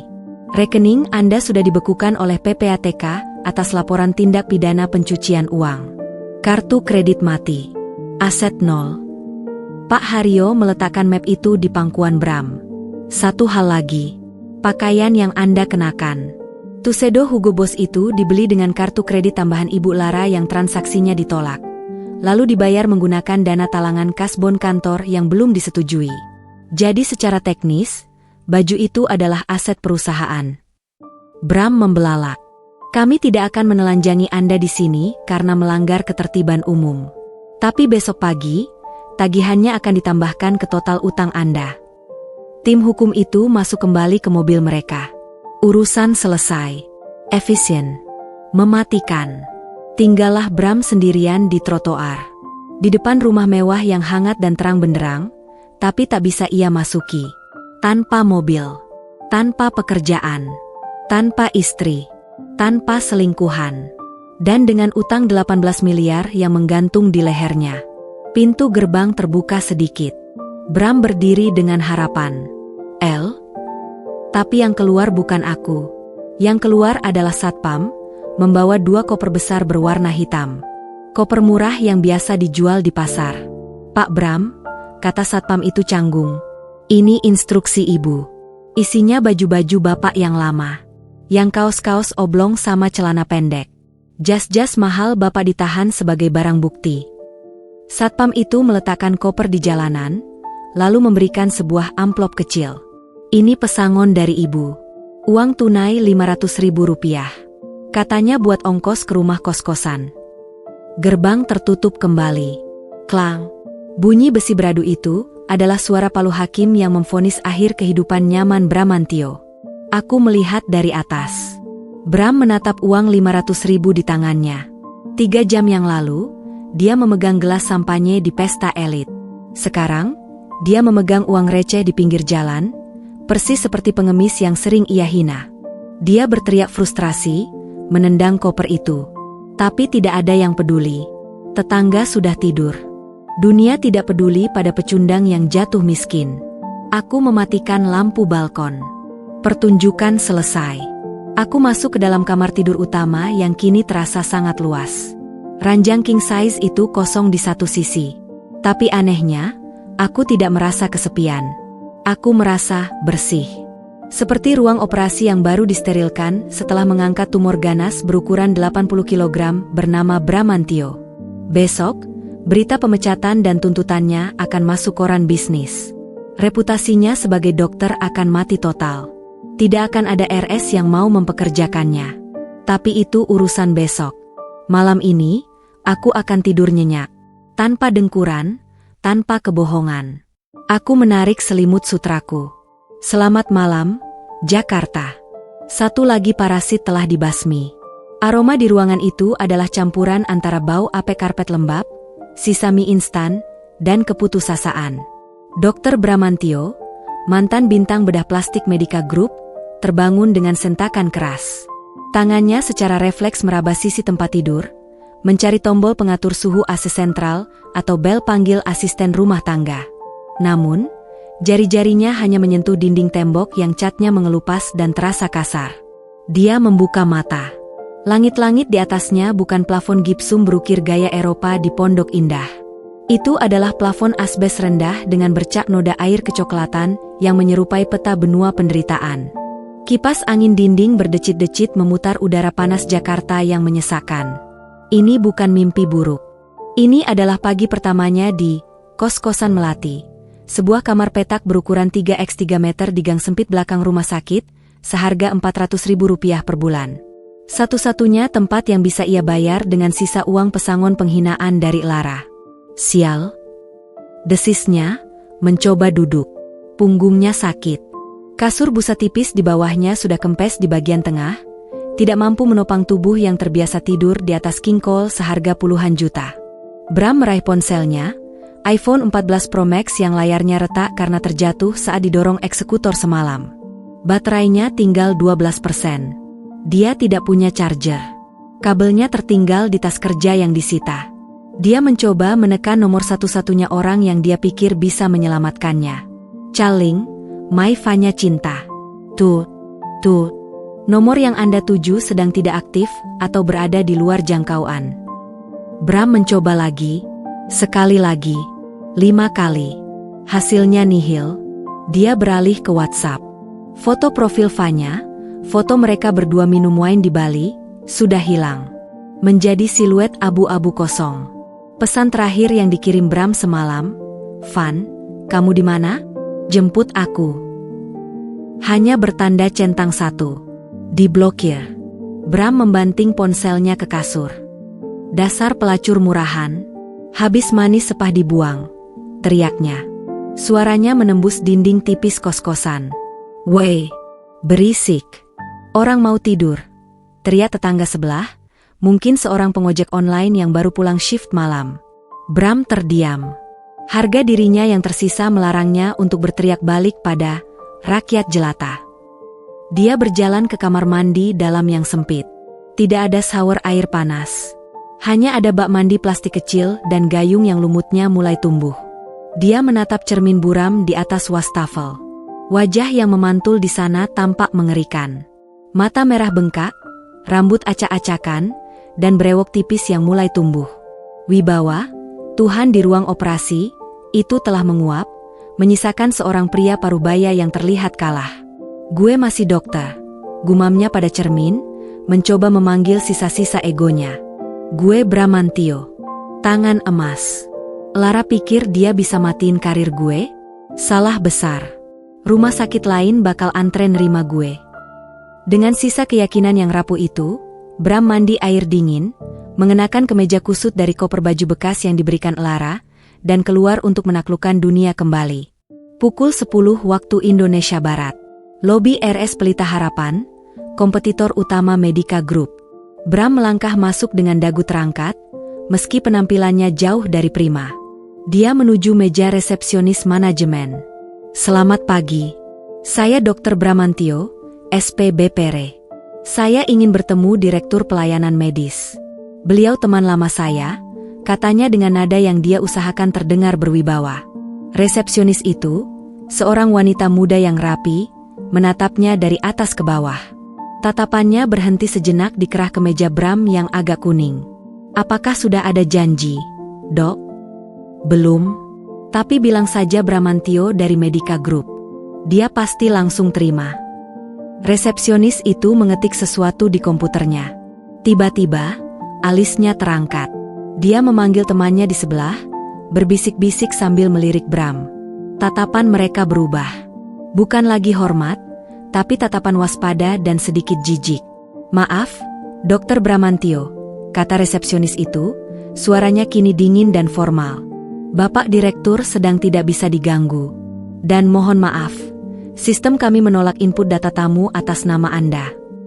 "Maksudnya apa?" Bram mulai emosi. "Nama Anda masuk dalam blacklist Sistem Informasi SDM Rumah Sakit Nasional sejak pagi ini. Status Red Flag, Major Fraud License Revocation Pending." Bram tercekat. Lara benar-benar bergerak cepat. Dia tidak hanya memecatnya, dia membakar jembatan di seluruh industri. "Itu salah paham. Itu fitnah istri saya." Bram meninggikan suara. "Panggil direktur. Saya mau jelasin."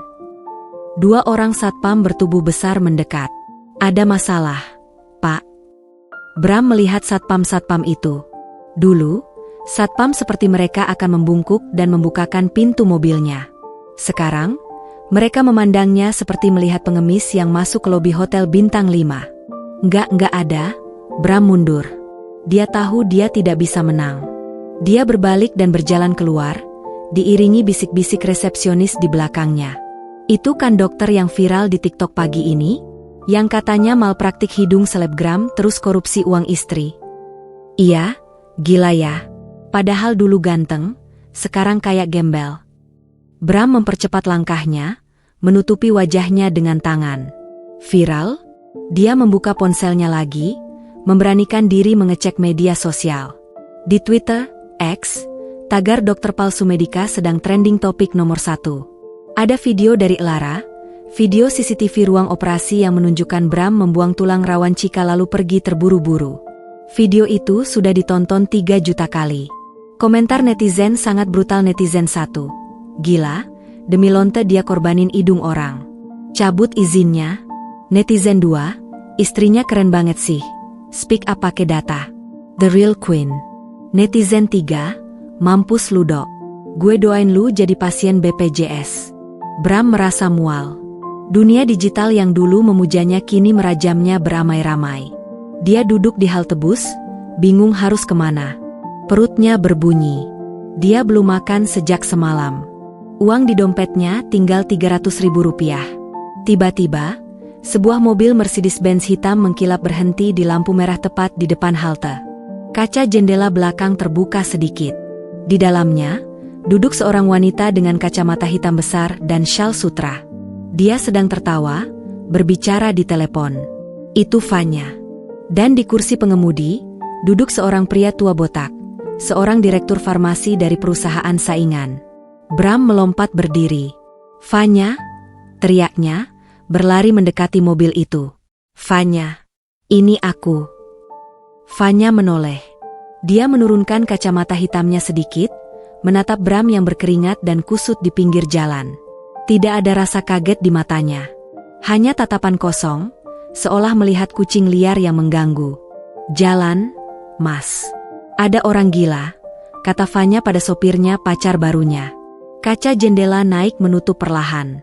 Mobil mewah itu melaju, meninggalkan Bram yang terpaku di tengah asap knalpot Metro Mini. Orang gila. Bisik Bram. Dia bukan lagi kekasih. Bukan lagi investasi. Dia hanyalah bad asset yang sudah dilikuidasi. Vanya sudah mendapatkan apa yang dia mau. Koneksi, uang komisi, dan tas-tas mewah. Dan sekarang dia sudah pindah ke inang baru yang lebih kaya dan belum hancur. Bram kembali duduk di bangku halte yang panas. Ponselnya berdering lagi. Kali ini bukan Vanya, bukan rumah sakit. Layar menunjukkan nomor tak dikenal. Halo? Selamat siang. Kami dari tim penagihan khusus Bank Sentral Asia. Suara pria di seberang sana terdengar keras dan tanpa basa-basi. Kami ingin menagih total tunggakan kartu kredit titanium Anda sebesar Rp450 juta yang sudah jatuh tempo hari ini karena pembatalan limit sepihak dari penjamin. Saya nggak punya uang. Bapak jangan alasan. Data kami menunjukkan Bapak baru saja membeli Porsche. Kami akan memproses sita aset pribadi lainnya dan mengajukan pidana kepailitan jika tidak ada pembayaran minimum sore ini. Mobilnya udah ditarik istri saya, jerit Bram frustrasi. Itu urusan Bapak dengan istri. Urusan Bapak dengan kami adalah utang. Kami akan kirim tim lapangan ke alamat KTP Bapak sekarang. Orang tua Bapak tinggal di sana juga kan? Ibu Ratna? Jantung Bram berhenti berdetak. Rumah ibunya. Satu-satunya tempat yang belum disentuh lara. Rumah tua di pinggiran Jakarta yang sertifikatnya pernah disekolahkan Bram untuk modal gaya hidup awal karirnya.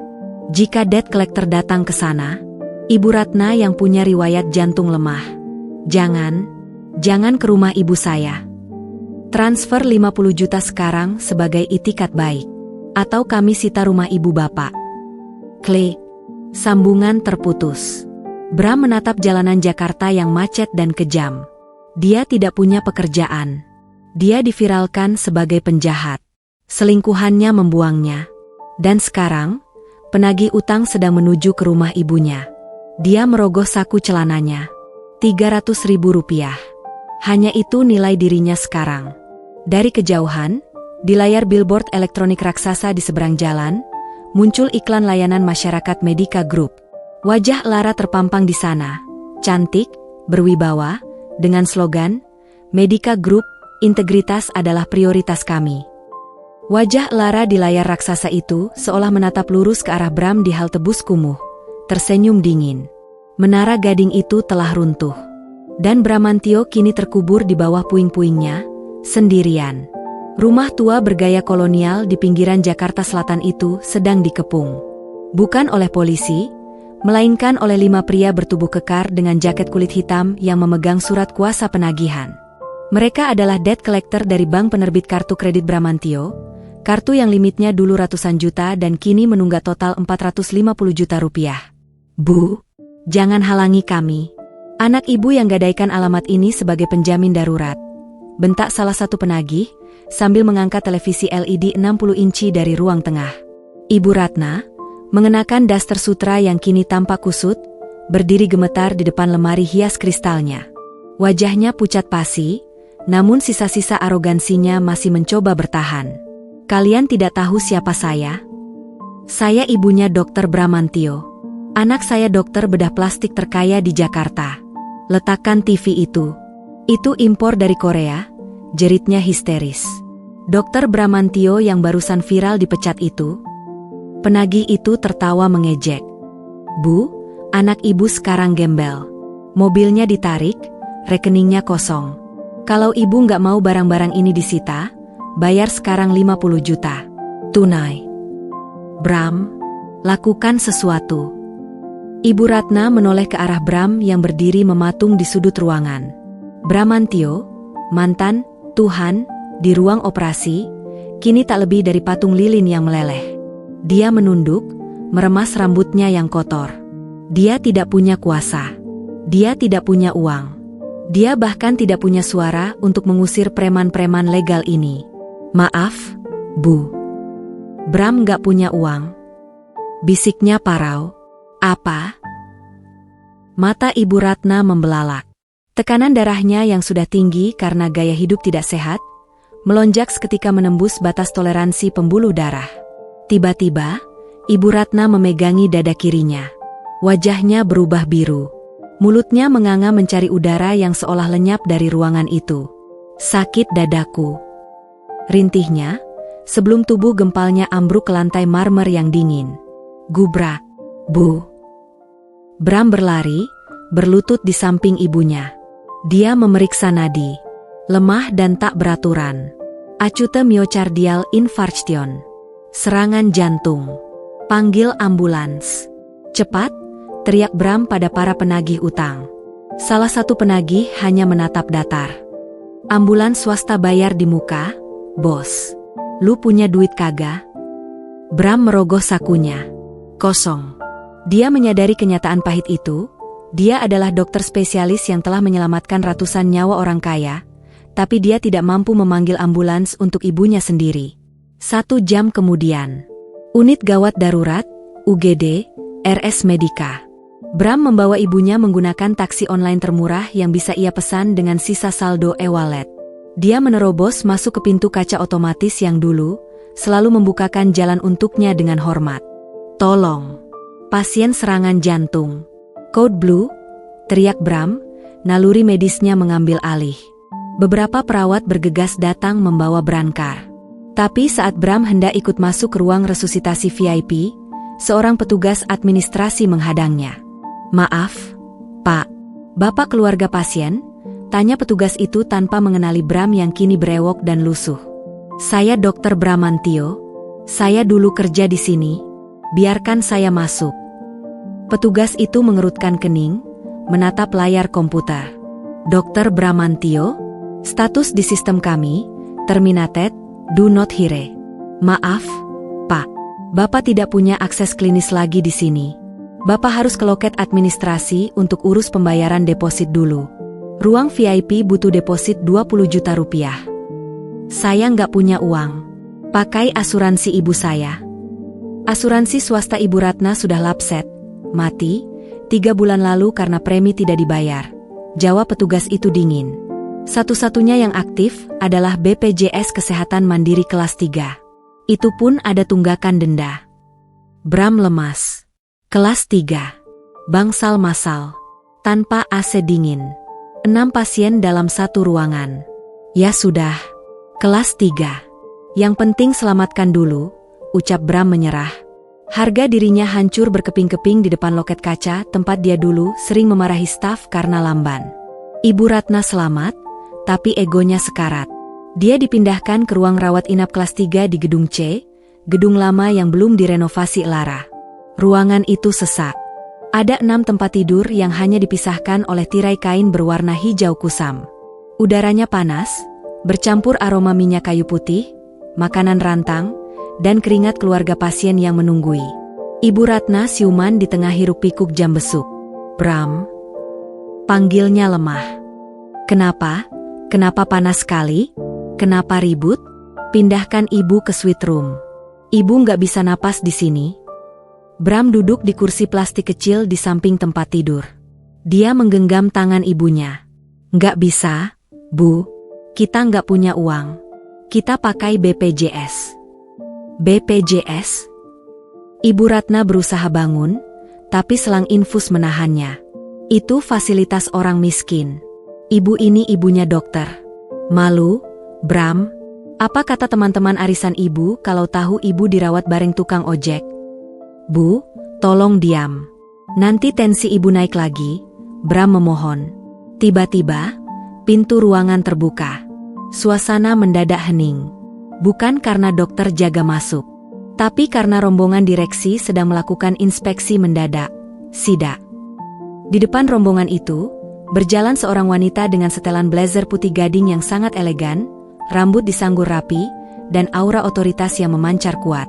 Di dadanya tersemat name tag emas, Elara Pramesti, Presiden Director Owner. Elara berjalan menyusuri lorong antar tempat tidur, menyapa pasien rakyat kecil dengan senyum ramah yang tulus. Dia memeriksa kebersihan lantai, menanyakan keluhan fasilitas. Sampai akhirnya, langkahnya berhenti tepat di depan tempat tidur nomor 4. Tempat tidur Ibu Ratna. Ibu Ratna ternganga. Dia melihat menantunya, yang dulu dia suruh menyuci piring dan dia hina sebagai perawat rendahan. Kini berdiri dikelilingi direktur rumah sakit dan kepala keperawatan yang membungkuk hormat padanya. Selamat siang, sapa Lara datar. Matanya menatap Ibu Ratna dan Bram bergantian. Tidak ada kebencian, hanya tatapan profesional seorang pemilik yang melihat aset rusak. Lara. Ibu Ratna menangis. Air matanya meleleh membasahi bantal tipis RS. Lara, tolong ibu, nak. Pindahkan ibu dari sini. Panas. Berisik. Ibu nggak kuat. Kamu kan yang punya RS ini. Kasih ibu kamar VIP gratis. Ya? Kan kita keluarga. Bram menunduk dalam-dalam, tidak berani menatap mata mantan istrinya. Lara tersenyum tipis, sangat tipis. Dia menoleh ke kepala keperawatan di sampingnya. Suster kepala, apakah pasien ini mendapatkan perawatan sesuai standar medis? Sudah, Bu Lara. Obat jantung standar formularium nasional sudah masuk. Kondisi stabil, jawab suster kepala. Bagus, kata Lara. Dia kembali menatap Ibu Ratna. Bu Ratna, rumah sakit ini dikelola secara profesional. Setiap kamar memiliki cost center masing-masing. Tidak ada istilah gratis dalam neraca keuangan saya, apalagi untuk pihak yang tidak memiliki kontribusi terhadap perusahaan. Tapi ibu ini mertuamu? Rengek Ibu Ratna. Mantan mertua, koreksi Lara. Dan sesuai data, Anda masuk menggunakan fasilitas jaminan sosial pemerintah. Fasilitas ini sudah sangat layak. Ada kasur, ada dokter, ada obat. Banyak orang di luar sana antre berbulan-bulan untuk mendapatkan tempat tidur yang ibu tempati sekarang. Jadi, saran saya, bersyukurlah. Belajarlah menghargai apa yang diberikan, bukan menuntut apa yang tidak mampu ibu bayar. Kalimat itu menampar Ibu Ratna lebih keras daripada tagihan utang. Wanita yang selalu mengukur harga diri orang dari materi, kini dinilai tak mampu oleh orang yang paling ia remehkan. Bram. Ibu Ratna menatap anaknya, meminta pembelaan. Tapi Bram diam saja. Dia tahu Lara benar. Dia tahu dialah penyebab ibunya ada di sini. Oh ya, Dokter Bram, Lara beralih menatap mantan suaminya. Saya dengar kamu tadi sempat membuat keributan di loket depan, mengaku-ngaku masih bekerja di sini. Bram mengangguk pelan, wajahnya merah padam. Tolong jaga sikap. Kamu di sini statusnya penunggu pasien. Jika kamu membuat keributan lagi atau mengganggu staf medis saya, security akan mengeluarkanmu dan ibumu. Mengerti? Mengerti, Bu Lara, jawab Bram.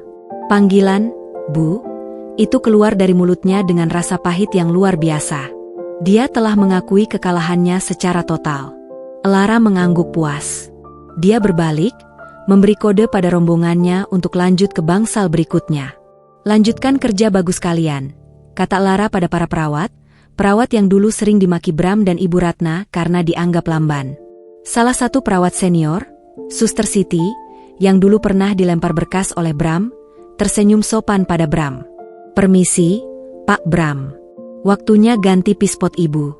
Bapak bisa bantu angkat ibunya? Staf cleaning service kami lagi sibuk." Bram tertegun. Dulu, dia tinggal tunjuk jari dan perawat akan berlarian membersihkan kotoran pasiennya. Sekarang, dia harus mengangkat pinggul ibunya sendiri, membersihkan kotoran ibunya sendiri, di depan mantan bawahannya yang menatapnya dengan rasa kasihan bercampur geli. Bram bangkit dengan lambat. Tangannya yang dulu memegang pisau bedah untuk membentuk wajah cantik, kini memegang pispot. Plastik bau pesing. Dia mengangkat ibunya yang merintih malu. Dari sudut matanya, dia melihat punggung Lara yang menjauh, menghilang di balik pintu otomatis menuju lift khusus direksi yang wangi dan dingin. Menara gading itu benar-benar runtuh. Dan Bram kini menjadi pelayan di reruntuhannya sendiri. 6 bulan kemudian, udara di Convention Hall Marina Bay Sands, Singapura, terasa sejuk dan beraroma kesuksesan. Ratusan delegasi dari perusahaan medis terkemuka Asia Pasifik duduk tegap, mendengarkan pidato kunci dalam acara Asian Healthcare Summit.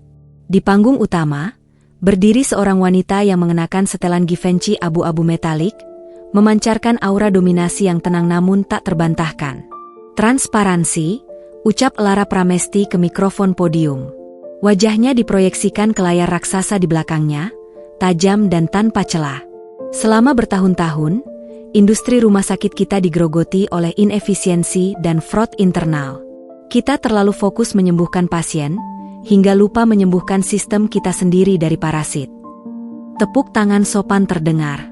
Lara menekan tombol clicker. Oleh karena itu, hari ini Medica Group meluncurkan sistem Aegis. Sebuah AI audit real-time yang mampu mendeteksi markup harga obat, manipulasi klaim asuransi, dan ketidaksesuaian prosedur medis dalam hitungan detik. Sistem ini lahir dari pengalaman pribadi saya. Senyum tipis muncul di bibir Lara. Hadirin tertawa kecil, mengetahui persis skandal viral yang dimaksud. Skandal yang menghancurkan seorang dokter bedah plastik ternama dan melambungkan nama Lara sebagai The Iron Lady of Medicine. Lara turun dari panggung diiringi tepuk tangan meriah. Saham Medica Group hari ini menyentuh all-time high. Valuasi aset pribadinya naik 20% pasca perceraian. Presentasi yang luar biasa, Bu Lara, sapa Sarah, asisten pribadinya, seraya menyerahkan tablet berisi jadwal. Ada satu kabar lagi dari Jakarta.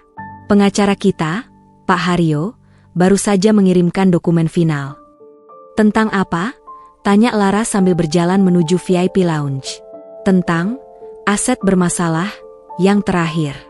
Proses lelang rumah Pondok Indah sudah selesai. Pemenangnya adalah perusahaan holding ibu sendiri. Jadi secara teknis, rumah itu sudah kembali bersih ke tangan ibu." "Bagus," jawab Lara datar. "Hancurkan interiornya. Renovasi total. Aku tidak mau ada sisa aroma parfum murah atau ego laki-laki di sana. Jadikan rumah singgah untuk yayasan kanker anak." "Siap, Bu. Dan ada satu berita lagi. Mungkin ibu ingin lihat." Sarah ragu-ragu menyodorkan tabletnya, membuka sebuah portal berita kriminal lokal Jakarta. Judul berita itu tertulis dengan huruf kapital tebal, "Gerebek klinik kecantikan ilegal di Bekasi. Mantan dokter viral ditangkap saat suntik filler oplosan." Lara berhenti berjalan. Dia menatap foto buram di artikel itu. Di foto itu, terlihat seorang pria kurus dengan rambut yang mulai menipis, mengenakan masker medis yang kotor, sedang digiring oleh polisi ke dalam truk tahanan. Tangannya diborgol. Wajahnya tertunduk, berusaha menghindari kamera wartawan, tapi mata Lara mengenali gurat keputusasaan itu. Bramantio. 3 jam sebelumnya, di sebuah ruko sempit berlantai 2 di pinggiran Bekasi. Tempat itu bernama Salon Cantik Jelita, tapi baunya lebih mirip kamar mayat yang dicampur aseton. Di lantai 2, di ruangan tanpa ventilasi yang hanya disekat triplek, Bramantio sedang gemetar. Dia memegang spuit, jarum suntik, berisi cairan silikon cair industri, bukan silikon medis, yang dibelinya dari pasar gelap seharga Rp50.000 per botol. Di depannya, seorang wanita parubaya yang ingin menghilangkan kerutan, duduk di kursi salon bekas yang kulitnya sudah sobek. "Dok, ini aman kan? Kok warnanya agak keruh?" tanya pasien itu cemas. "Aman, Bu. Ini formula rahasia dari Korea. Saya ini mantan dokter spesialis Medica Group loh. Ibu beruntung dapat harga promo 300.000. Biasanya saya cas 10 juta, jawab Bram cepat, berusaha meyakinkan. Keringat dingin mengalir di pelipisnya. Dia harus melakukan ini. Dia butuh uang makan. Setelah dipecat dan di blacklist secara nasional, tidak ada klinik resmi yang mau mempekerjakannya, bahkan sebagai admin. Ijazah spesialisnya kini tak lebih berharga dari kertas bungkus gorengan. Ibunya, Ibu Ratna, kini tinggal di sebuah kamar petak kontrakan kumuh, menghabiskan hari-harinya dengan melamun dan memaki nasib. Uang pensiun janda pejabatnya sudah habis disita bank untuk membayar sisa utang kartu kredit Bram yang menggunung. Bram menusukkan jarum itu ke dahi pasien. Tiba-tiba, suara gaduh terdengar dari lantai bawah. Gedoran pintu yang keras. Teriakan, "Jangan bergerak. Polisi. Razia." Jantung Bram berhenti. Spuit di tangannya terjatuh. Dia mencoba lari ke jendela belakang, berniat melompat ke atap tetangga. Tapi terlambat. Pintu triplek didobrak. 2 petugas polisi berpakaian preman dan petugas dinas kesehatan masuk dengan kamera menyala. "Bramantio?" tanya petugas itu sambil mencocokkan wajahnya dengan foto di ponsel. "Anda kami tangkap atas dugaan praktik kedokteran tanpa izin, penggunaan bahan berbahaya, dan penipuan konsumen." "Pak, tolong saya cuma cari makan." Bram memohon, mengangkat tangannya. Air mata membasahi pipinya yang tirus. "Saya dokter beneran, Pak. Cek ijazah saya." "Ijazah Anda sudah dicabut konsil kedokteran 3 bulan lalu," jawab petugas itu dingin. "Sekarang Anda cuma tukang suntik ilegal." Borgol besi dingin mengunci pergelangan tangannya. Suara klik itu terdengar final. Lebih final daripada suara palu hakim perceraian.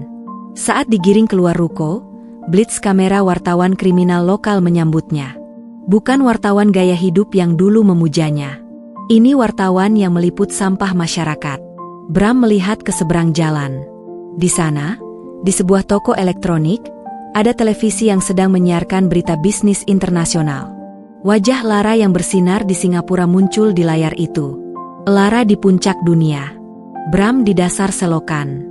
Jarak di antara mereka bukan lagi sekadar status sosial, tapi jarak antara surga dan neraka yang dia ciptakan sendiri.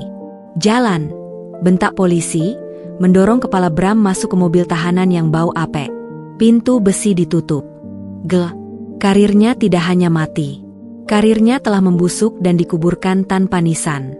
Kembali ke Singapura. Lara menatap foto penangkapan itu selama 10 detik. Tidak ada rasa sedih. Tidak ada rasa kasihan. Hanya rasa lega, seperti seorang ahli bedah yang melihat hasil patologi anatomi, margins clear. No residue.